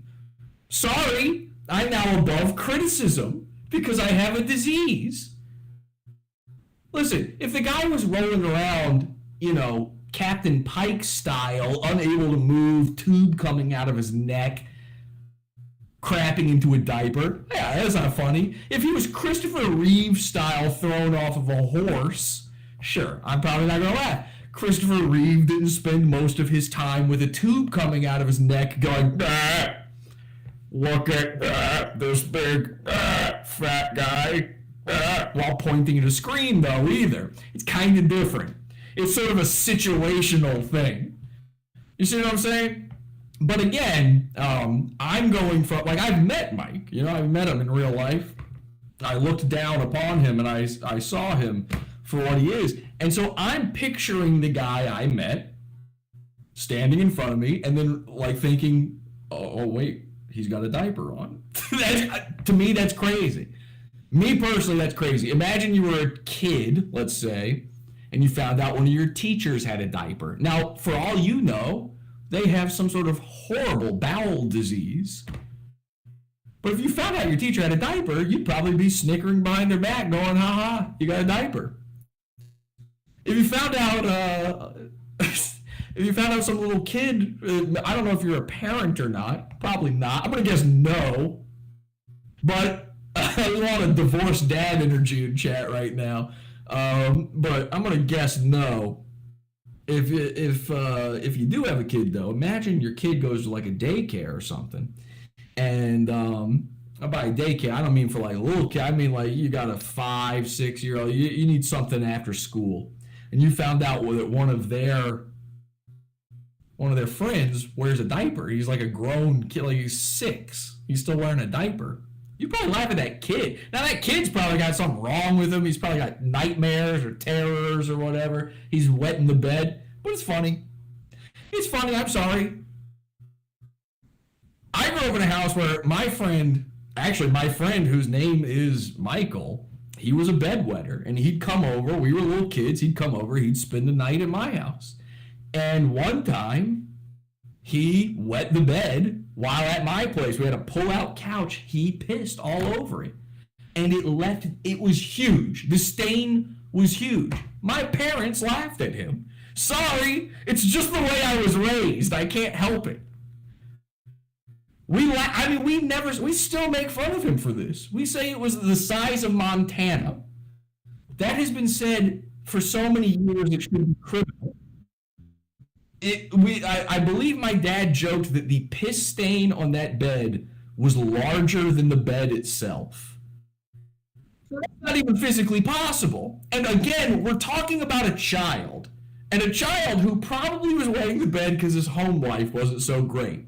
We're still pointing and laughing. I'm talking about me, my dad, my mom, and our family dog. I remember the dog laughed. He smelled the bed and he looked at Michael and he went, So, you and I might be different people. I personally find it funny when an adult, even a grandpa, is wearing a diaper. Something funny about that to me. I don't know. We're probably all going to be there one day. Maybe, maybe not. Depends. All right, hit play. Yes.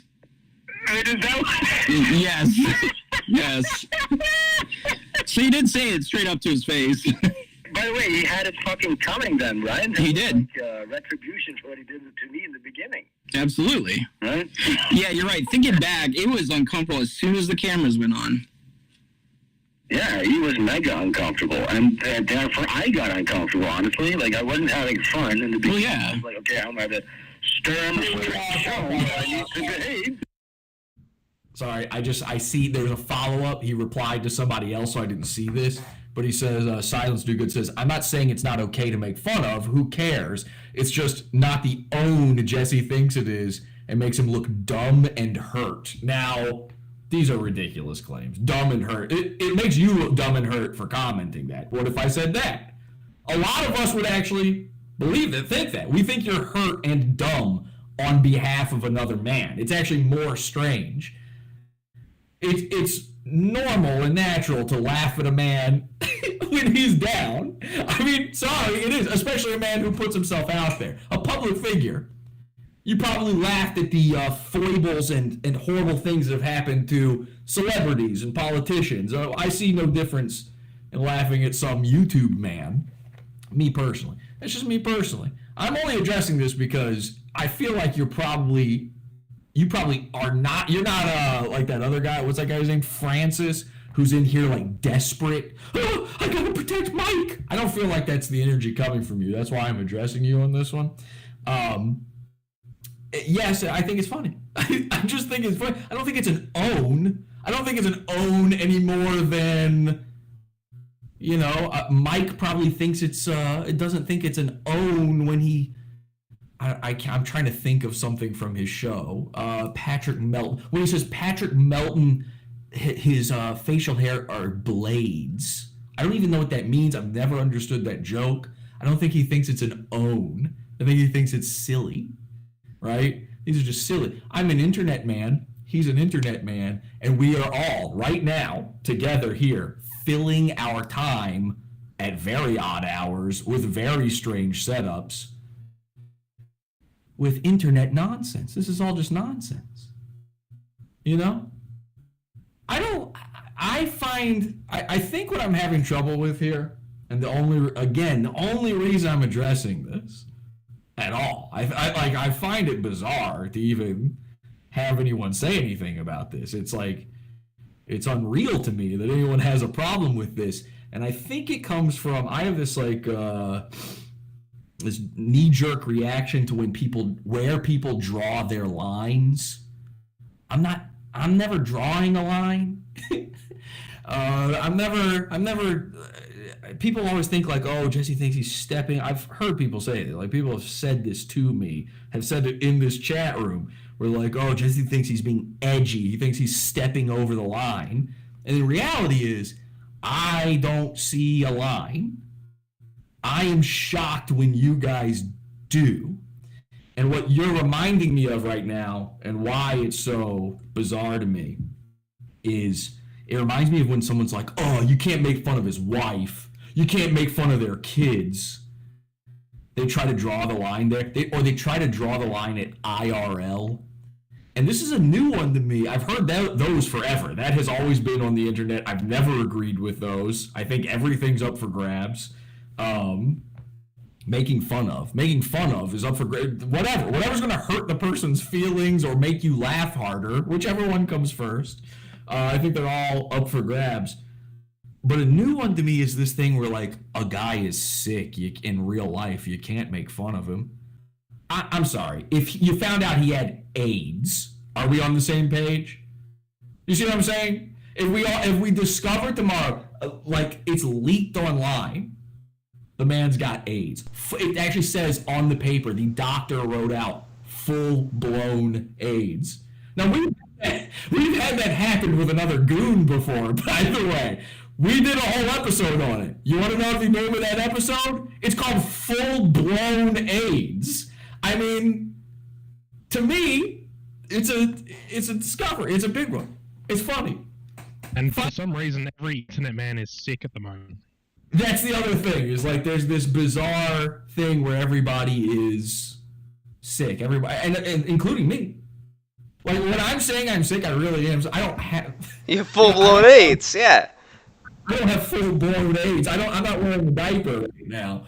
But I do keep getting ill, horrifically ill. There's something happening. And I don't know if it's just that, like, finally Kahuna virus started hitting everyone who spends all day inside, too. Like me, or like Redbar, or like Mr. Matoker.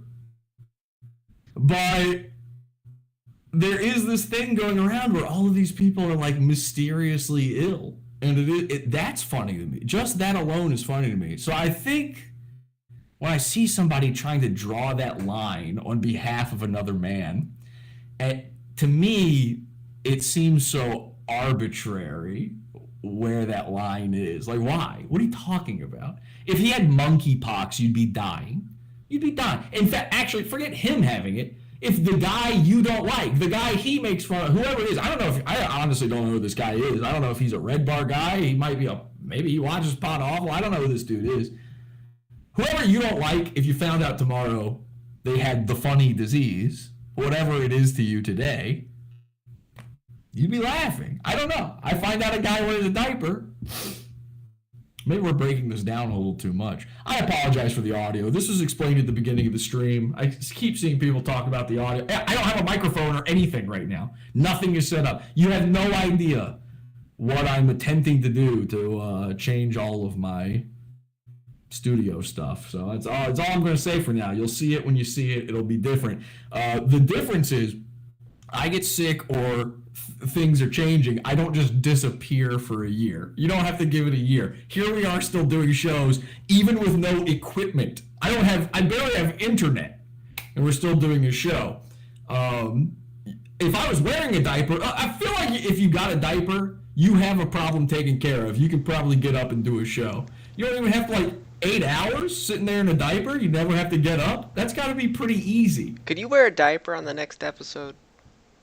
Here's the thing, you would never know. I've done 12, 13, 14, 15 hours and not gotten up once to pee.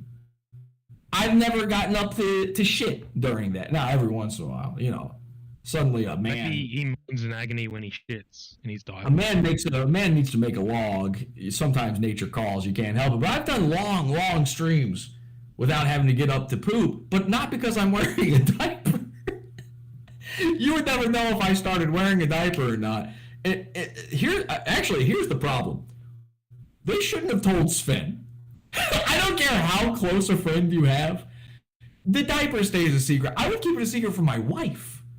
if I was married to Jules, I would not be telling her I'm wearing a diaper now. That would be too embarrassing. Either way, wait, brother Jesse's crapped himself in death, so we win. Brother Jesse's crapped himself. You want to do a take 2 on that, Dave H? Dave, I don't have a dead brother.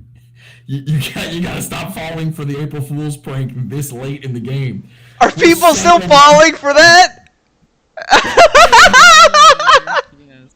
September Fools! I don't know how you missed it, I guess. And also Ginger Death, he says. Ginger? Where are these guys getting the idea that I made? Have they seen what red looks like before?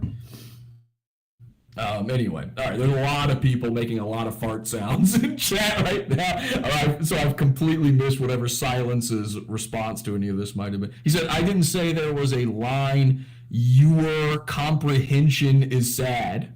Your comprehension is sad." He says. Should I even read the rest after that? I'm saying it's not an own because he's sick. Dumb thing to title your stream about. It's not an own. Oh, okay. Yeah, well, I was claiming it was an own. I just called it Diaper Watch. I mean, that you understand the titling is a... Yeah, you know what? They don't understand. It's fine. It's okay. I forgot. I gave a guy the benefit of the doubt. It's at 30% sort of thing. You can lead a horse to a diaper. Somehow I have started being able to translate.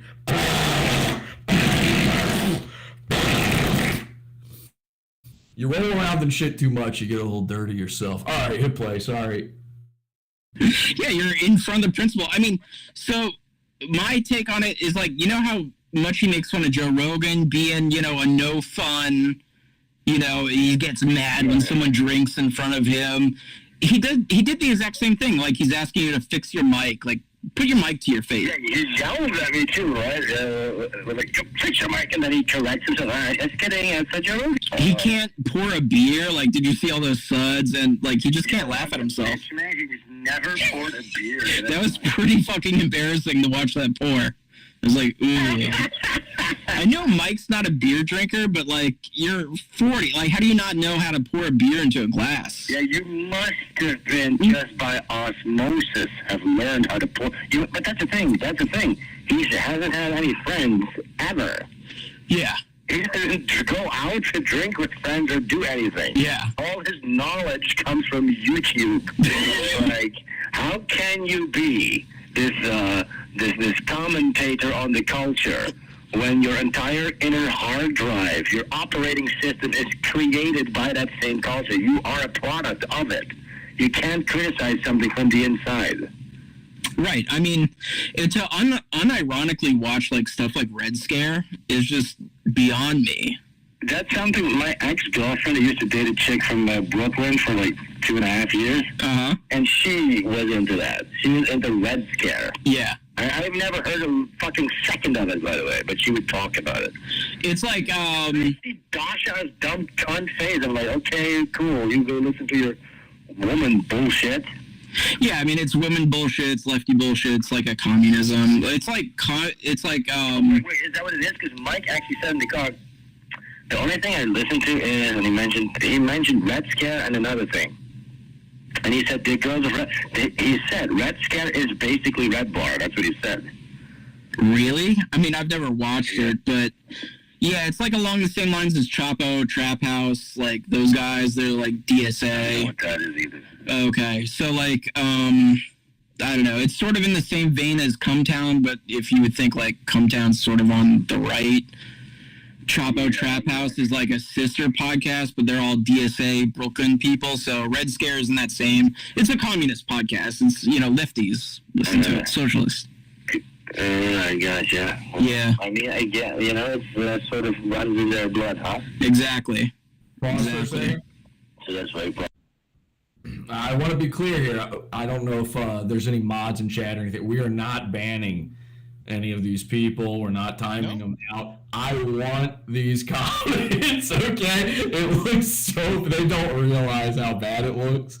Like one of them said, even your title is copying Redbar. Like they come so close to understanding sometimes, and then they Come don't. into the Discord. Still yeah, you're welcome to come in here as well. Please let them keep commenting. We're gonna leave these up. It's official. Mike David has butt huffers. Okay, we thought that was just a merch thing.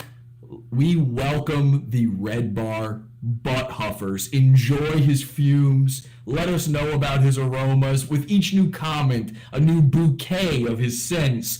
Maybe you can even get Jules to do a tasting sort of charcuterie board for you.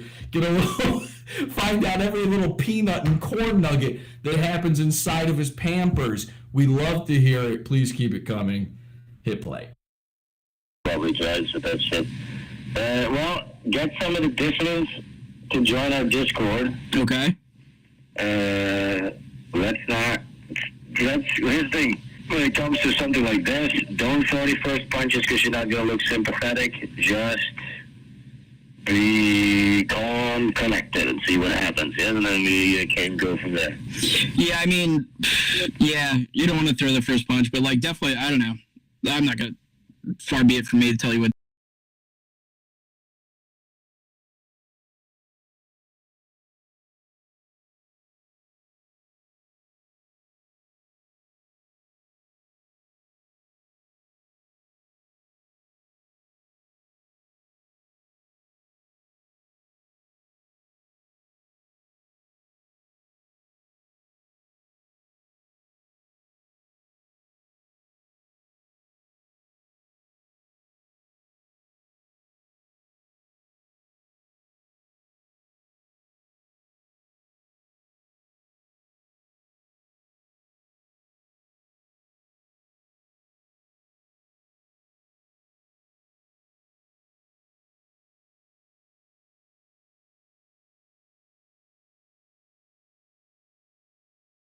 Did it? Everybody's saying F. Did it fucking go do it? Cracked. Oh, okay. All right. We'll give it a sec. Yeah, the stream's still live. Yeah. It's just Discord. Just Stella, could you roll it back like just hit back like 5 times or something? I'll just try to get that. We're coming back. We are coming back. Don't worry. Sorry, black Okay. people run my internet. So I told you guys, we're having a lot of people having a lot of. Listen, there's a lot of internet men who are sick. There's a lot Ghetto of normal rigging people. this shit. Look, have you seen Mersh's Section 8 internet? This could be worse. This could be a lot worse. I mean, okay, just pretend all you have to do is imagine we're 2 cats not coming on camera for 24 hours a day. So, have you ever watched Mersh's cat stream? There's never cats on it. It's crazy. And Okay. rest in peace to the BMW, by the way. Oh yeah, RIP to the BMW. Somebody asked earlier, is this Mike David's BMW moment? And I was trying to parse that out. Like, do they mean the crash? Do they mean buying the BMW? Mike's already had quite a few BMW moments. You might just not have been around for them. He did one time steal a bunch of listeners' money for one project and instead bought a motorcycle with it. And I think he crashed that, probably drunk driving. I might have that part wrong. But he did steal money to buy a motorcycle and lied about it. So I think that would probably be the BMW moment. But I don't know. To each his own. Look, all I know is we're living in a Mersh David world. The diaper huffers, they're saying in the chat. Okay, everybody's saying it's fixed. We're back. Let's hit play. Are you showing the screen? I don't. Yeah, we're good. Hotel room. Yes. Okay. Yeah. You're telling me. Yeah. Okay. I didn't give a shit about any of that. You know, I'm completely honest, 100%. Yeah. You will not be able to find even a little tiny bone in my closet. You know what I'm saying? Uh-huh. I live free. I'm the opposite of that guy. Yeah. So if he wants to do something, there's nothing he can get me with. What he would do, he would lie. He would do like Talmudic exaggerations and all this stuff. He would have to lie in order to defame me. Yeah. And then it just becomes like audience against audience and stuff like, which he has a way bigger audience, but his audience, he's cultivating something that is going to eat himself too. Like he talks about how H3H2 does that. Uh-huh. But he despises his fans. Like me, I talk to my fans, I wouldn't even say fans, it's just ridiculous. Ugh, your audience. We hang out in my Discord, we're talking all day long. Yeah. Some of them have become some of my greatest friends. I don't despise anybody. Right. Like, looks at people as if they're less than him. Yes. Pay pigs. Yeah. The pay pigs just feeding him his Scars Club money.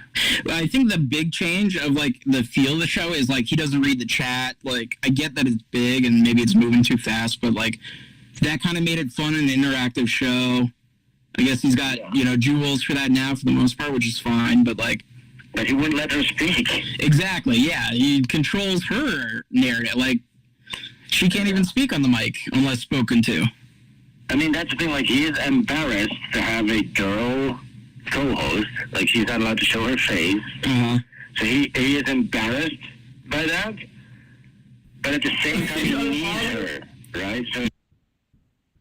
So this is very funny to me that you always wonder, what is the deal with him not putting her on camera? Like, they set up this brand new studio. I kind of thought, like, oh, when they get all this new setup, they'll have these cameras and stuff. She'll be on camera, right? And it turns out, no.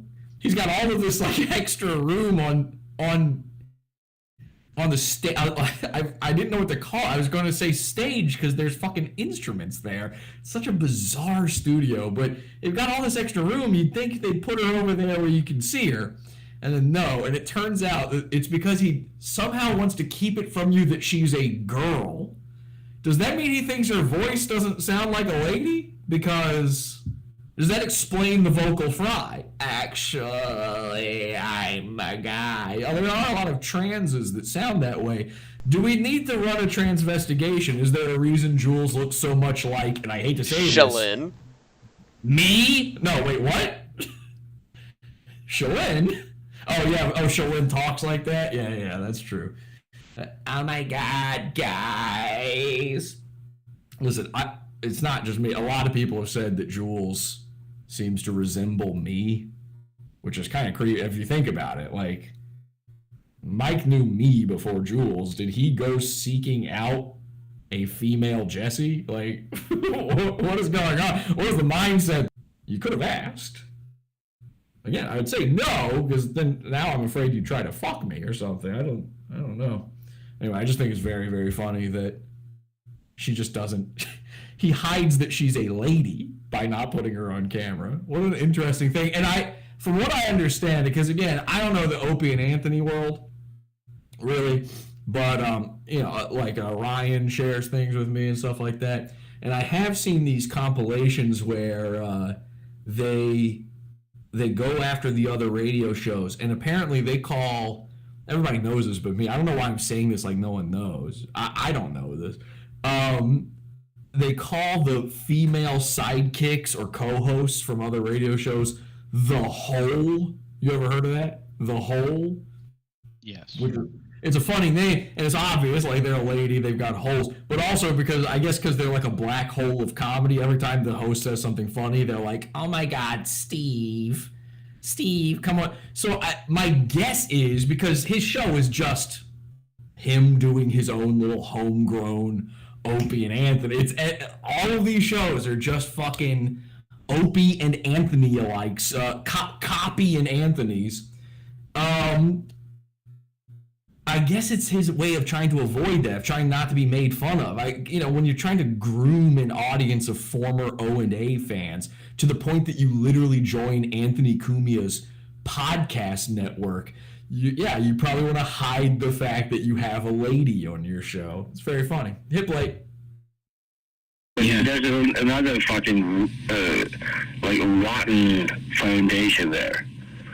For sure. There's a lot of rotten foundation that he builds upon. Do you think he's like embarrassed of her? Like, why do you think he just because he doesn't let her on cam, like he doesn't want to have like a female co-host, quote unquote. Yes. Really? Yeah, that is what it is. Yeah. Does she want to be on cam? Like, do you talk about that, or? I think it's way past that point. Uh-huh. But I would think she would have wanted to be more of a character, which has become sort of the case now. Which is fair. I mean, clearly she's doing all like the sourcing of time codes, watching shit, writing show notes. Like, she's become essentially the producer. Yes, that's what he's groomed her into becoming a producer, and she's also the person that wipes his ass, cleans his diapers. He wears diapers? Yes. Oh my god. Listen, dude, I'm not gonna get all like again. What I said is, Pause. I spoke over that to talk about Jules Felcher. Let's go back and let's hear that whole exchange one more time, because there's people now. This is the cope. Is that doing all like the sourcing of time codes, watching shit, writing show notes, like becoming a producer, and she's also the person that wipes his ass, cleans his diapers.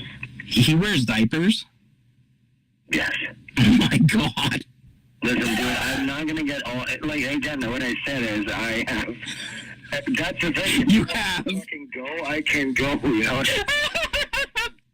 Okay, pause. All right, go ahead and hit all the way back till we get there again, because we're definitely gonna listen to that a few times. So you need to understand the psychology of what's going on there. Sven is drunk. Sven is unloading. He's frustrated. He's had a bad time. He wants to fucking go home. He's stuck there with this miserable Jew, and he's hot. He's not used to this heat, that they've got.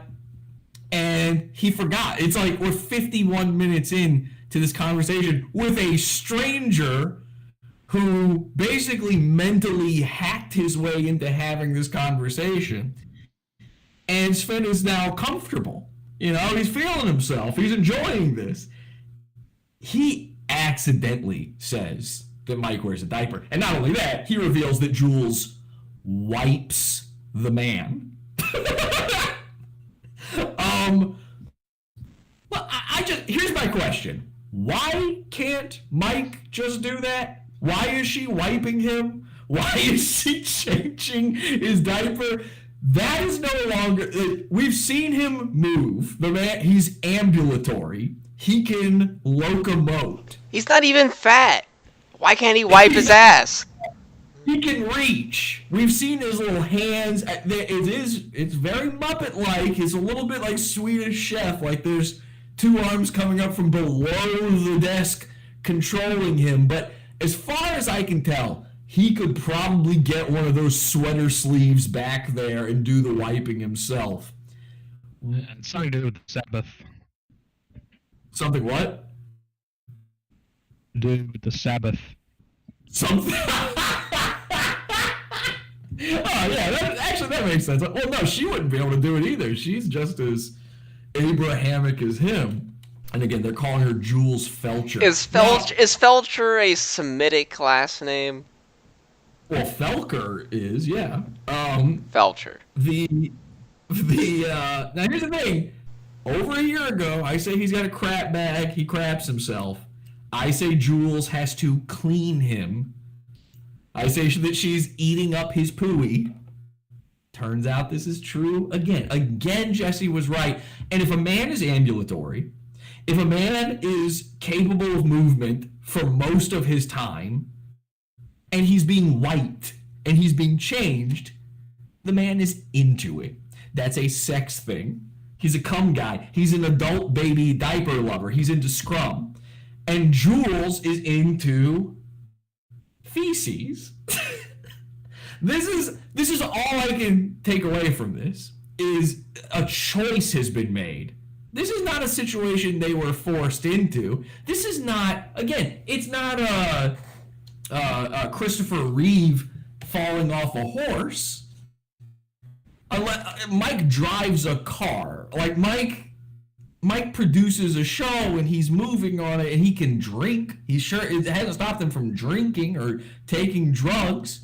You would think if somebody else is having to change your diaper for you that you would maybe cool it with some of the stuff that might be turning your shit like black and liquid, just on their behalf, just out of respect, unless, of course, they were into it. You know, if a guy's a foot guy, he wants the foot to be stinky. He wants a nice, sweaty, smelly foot, long toes. When you're into that stuff, you want it even grosser than the way it is originally. Jules wants the dark slime from his hole. He's actually, the reason she doesn't appear on camera, he's the hole in their relationship. Jules refers to Mike as the hole. And she is opening up her gullet and swallowing every ounce of goo that he's able to provide her. I actually, now, I have it on good authority. This actually came from Sven as well. He sent me a private message saying that when she removes his diapers, she then rolls her face around in the excrement inside. She gets filthy with it. And then she wears the diaper for a day. So she likes to kind of sit in it, squish, let it get up inside her. She wipes back to front. That's another true thing about Jules Felcher. These are all true facts. Now, clearly he did not mean to say this. And then when he realizes, like, ah, shit, I shouldn't have told this fucking stranger that. You can hear it in the tone of his voice.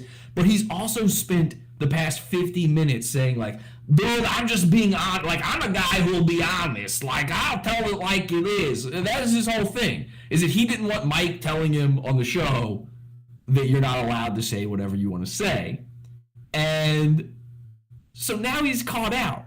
He's in a moment where he wishes he could take something back. He's in a moment where he should, on behalf of his friend, even if they're not so good friends anymore, he should, in all reality, at this point go, oh, no, I was just joking. Like, I did not mean that. I don't know. I think he's Borat, apparently. That would be what a friend does. But these guys are no longer friends. And Sven is too prideful. And he's too comfortable in this moment. And so instead, he leans in on how honest he is. And that's true. He is being honest during this moment. Mike David is an adult baby diaper lover. He's a diaper wipey poo poo head. He is the hole. Play that one more time. Yes. Oh my god. Listen, dude, I'm not gonna get it. And she's also the person that wipes his ass. In the show notes, like, she's become essentially the producer. Yes, that's what he's groomed her into becoming a producer, and she's also the person that wipes his ass, cleans his diapers. He wears diapers? Yes. Oh my god. Listen, dude, I'm not gonna get all, like, again, what I said is I have, that's the thing. You have. I can go, you know? Yeah, let Mike say one word, you know? Listen, dude, he's not, So what he's saying there is, a minute ago, he was saying that he was talking about how he'll probably turn on salvo pancakes. In every relationship Mike has with somebody, he eventually turns on them. And the only reason Sven speculated that he never turned on Sven was because Sven has too much dirt on him. I'm quoting the man. This is the dirt he was talking about. The dirt is from the man's behind. And you'll notice, and I thought this was particularly interesting, it's easy to miss this because what follows it is finding out that the mean internet man poops in a diaper. But Sven also used a very specific word there. He said he groomed her into being a producer. There's a lot of talk on the internet about Mike grooming Jules. You know, he met Jules when she was like a child, basically, through his show. She was like a little tiny teenage girl. And so people are saying, I don't know about this. I'm not sure if this is even true or not. But people say that he groomed her and he's a pedophile. And I do find it interesting that he chose that word. You can tell Sven has been looking in the dark corners, the recesses of the internet that Mike would tell him, don't look in. This, by the way, is now one of those dark corners. It used to be, go flood his iTunes review page with negative review. Go leave dislikes. Go tell him. Every single one of you here right now diaper huffing for the whole, for Grandma Redbar, he would rather you just weren't here. He doesn't want you hearing this. He doesn't want Sven saying this. He doesn't want Sven hearing stuff like this. He wants this to be the evil, dark corners of the internet. And I've seen this. Again, I have access to the BBG, to the Facebook group. I can see everything that goes on. I know when he says, like, don't even look at that Reddit, that subreddit. Don't go on Discord. He doesn't want you going into these places because they're scary. They're evil. All the things they say are lies. Redbar tells the truth. There's a guy in chat that said, "I'm done. Watch the viewers drop." And the viewers didn't drop at all.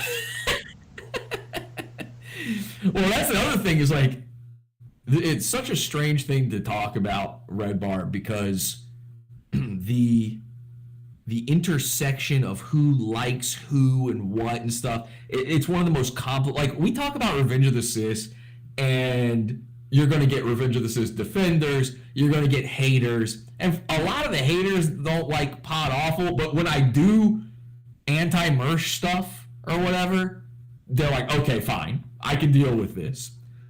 Redbar guys are different. They're groomed. Just like Jules was groomed. They've been groomed by Mike into thinking certain ways and being... I mean, you saw, I read that comment earlier where the guy was like, I'm so appreciative that I'm in Mike's good graces, and I'm like, what the fuck is he talking about? And all you have to do is be in there for 2 seconds to know what that means. Like, you step out of line in there, and you aren't just gone. In fact, you're probably not kicked out. You are chastised. You are defamed. You are, like, it's bad. It's the things that people think actually happen in the Pod Awful cult. It's the reason we jokingly call it the cult. Over there, it's true. Over there, it's real. Over there, the grooming is real. So when these guys come defend, they don't realize they're actually fucking up. They think they're doing the right thing. It's like I mean, it's gay. Like, it's the worst fucking example of friendship simulator of all time. But they think they're red knighting for their guy, for their hole. And in reality, he hates that they're even here. He hates that this is posted. He knows he can't delete it from his group because they'll notice. He doesn't want it in there. He doesn't want the discussion. At a certain point, and maybe this has already happened. I haven't seen it if it has.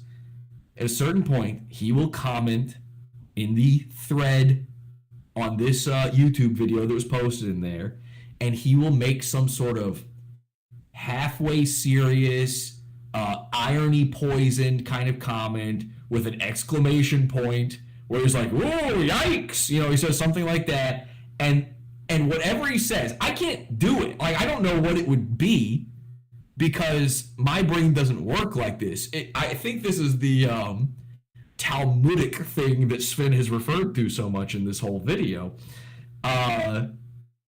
He will come up with a way to word it in the most obsequious, in the most oblique way possible so that you can't call him on it. He will make it seem like it is gay to keep commenting on this. He will make it very clear to those who understand the chain of command there. He's going to make it very clear without saying a word that continuing to talk about this actually makes you gay and wearing diapers is actually cool. I'm not joking. There will come a moment. It might not be in the comments of the video. It might be a separate post. Somewhere he'll have to do something about this. He's in full-on panic about this right now. And we know that because Sven is in this video confirming that for us. He's saying he literally moved to Arizona out of fear, that everything he does in his life is out of fear. So we know that that's what's going to happen. I've personally seen him do stuff like this before, where he needs to batten down the hatches and get everyone in line. And it's not a joke. It's not like a fun sort of, oh, you know, we're under attack, let's hit them back sort of thing. No, it's a everyone get into my way of thinking and stop reminding me of my pain. Which again, maybe you feel bad for him, maybe you believe in the disease, and the disease might be real. It might be real. Do we need to send him diapers? Well, I was going to announce this at the end, but ladies and gentlemen, this is what I was about to say. I said "but" there right before you interrupted. Listen, I don't know if the disease is real or not. I've said this many times over the past year and a half. If it's real, even if it's not real and it's all in his head, I feel so bad for him. And there was a time where I wouldn't even make fun of him because I assumed like he might actually just be straight up dying, and like that's bad. And now that doesn't mean I draw a line there. I've made fun of a lot of dead people. In fact, I've claimed to be behind the deaths of several people. But it's not that I'm drawing a line. It's just that I personally sometimes, even my meter stretches out only but so far, and then I get tired too. And so I've kind of drawn back on that. So here's what I was going to say is, I think it's very funny that the man has to wear diapers, but I do understand people's concerns. And that's why I wanted to address that. When I thought they were real concerns, I now realize these were concerned trolls in the chat. When I thought they were real concerns, I wanted to address them because a reasonable person, like I said before, I would hope you don't agree with me, a reasonable person would find this horrific. A reasonable person wouldn't laugh at the little kid who wet the bed while on a sleepover. I'm not from a family of reasonable people. I'm a weird guy. I'm an internet man. And I understand that sometimes I take it too far, and I really do. So I'm not taking back anything that I've said in this stream. It would be insincere to do that. I literally named it DIAPERWATCH. And I do think it's funny. But I try to offset as often as I can. I try to offset a little of the evil I put into the world with a little bit of good. So I would like to say this. Maybe this sounds like a big, lofty claim, and maybe it sounds like I'm flashing my money or something, but I will be, from now on, personally buying Mike David's diapers and having them delivered directly to his studio weekly. I don't know how many he goes through in a week, but we will be sending the Pampers there. I'm sort of known for diaper deliveries anyway. So ladies and gentlemen, tactical diapers deployed. Mike, I've said it from the beginning of your illness. I've got your back on this. And again, when you finally do poop yourself into expiration, I've got a hamster wheel set up for Jules. She can power the moon base. And we will feed her a steady diet of human feces. I don't know where we'll source it from. I'm still going to go in a toilet like a normal guy. But I just want to make sure that your life is as comfortable and as easy as possible here in your twilight years. Let me know exactly how many diapers you need. I'll send you extras if you want. I'll start out with, I don't know, what's a reasonable amount of diapers to send a man to his professional broadcast studio? Like 100 a week? I don't know. 100, like yeah, 7 a week. 7 packages. 7 packages, a pallet full. Should we just send the man concrete and get it over with? Anyway, pallet. We gotta help out the man.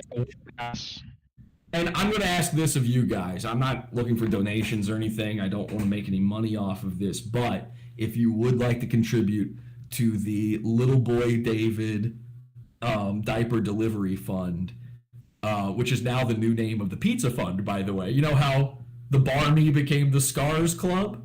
The Pizza Fund is being renamed to the Diaper Delivery Fund. And if you would like to contribute to the Pizza Fund, the former Pizza Fund, the new Diaper Delivery Fund, from now on, 25% of all of your donations to the show, they're not donations, you're subscribing, all your subscriptions will go toward actually wet wipes to help Jules clean. So I thought that would be very nice, and I did want to announce that 25% will be going toward that, and you guys will be making a difference in one little boy's life, as short as it might be. Let's finish this one. We're right at the end. Let's just finish this video. Pathetic. Wow. Let's just put it like that. Wow. yeah, so I'm not worried about that. But yeah, I would say send me a DM. I gotta go take a big fat cappuccino right now. Yeah, for sure.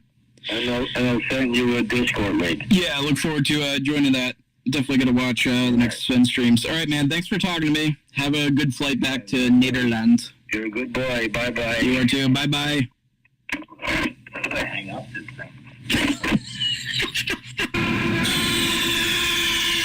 Alright, there we go. So, thank you to Walk for I figured we could end on this. So I'm going to send you one more little thing here. Listen, I feel bad for all. A lot of these diaper huffers. Man, hang on, don't play it. A lot of these diaper huffers out there, the Redbar fans, they came here to protect their guy. They didn't know that really this was all leading up to me helping him and sending him anything he needs, any amount of diapers he needs, any amount of wet wipes. Talcum powder. We will be sending him powders and various butt paste. You ever heard of butt paste? That's a thing they use on babies' buttholes for some reason. So we will be sending him all the supplies he needs. And I figured just to give back to the community, this guy from the chat room that has been losing it the whole time, one of Mike David's biggest diaper huffers. This man is nose deep, and I do mean nose. We're talking about Mike David. Nose deep in the man's Pampers. His name is, again, Francis Patrick Kevel, and he has been defending valiantly in the chat this whole time. Well, it turns out he's got a SoundCloud. I figured we could end on listening to some of his music. This is You Happen to You by Francis Patrick Kevel. Take it away. Make up all meanings proceeding all door. Walk towards what's hatched and lie wordless offshore. Make up all meanings proceeding all door. Walk towards what's hatched and lie wordless offshore. Wordless offshore. Teething and seizing, no reading, no feeling. Enchanted, believing its pulse will reward. Teething and seizing, no reading, no feeling. Enchanted, believing its pulse will reward. Repackaged and captioned, extracted, adapted. And this is a song about Mike David's food, by the way. no signal from source. Diva, amoebas, as creature transceivers, reaching for teachings and righting them wrong.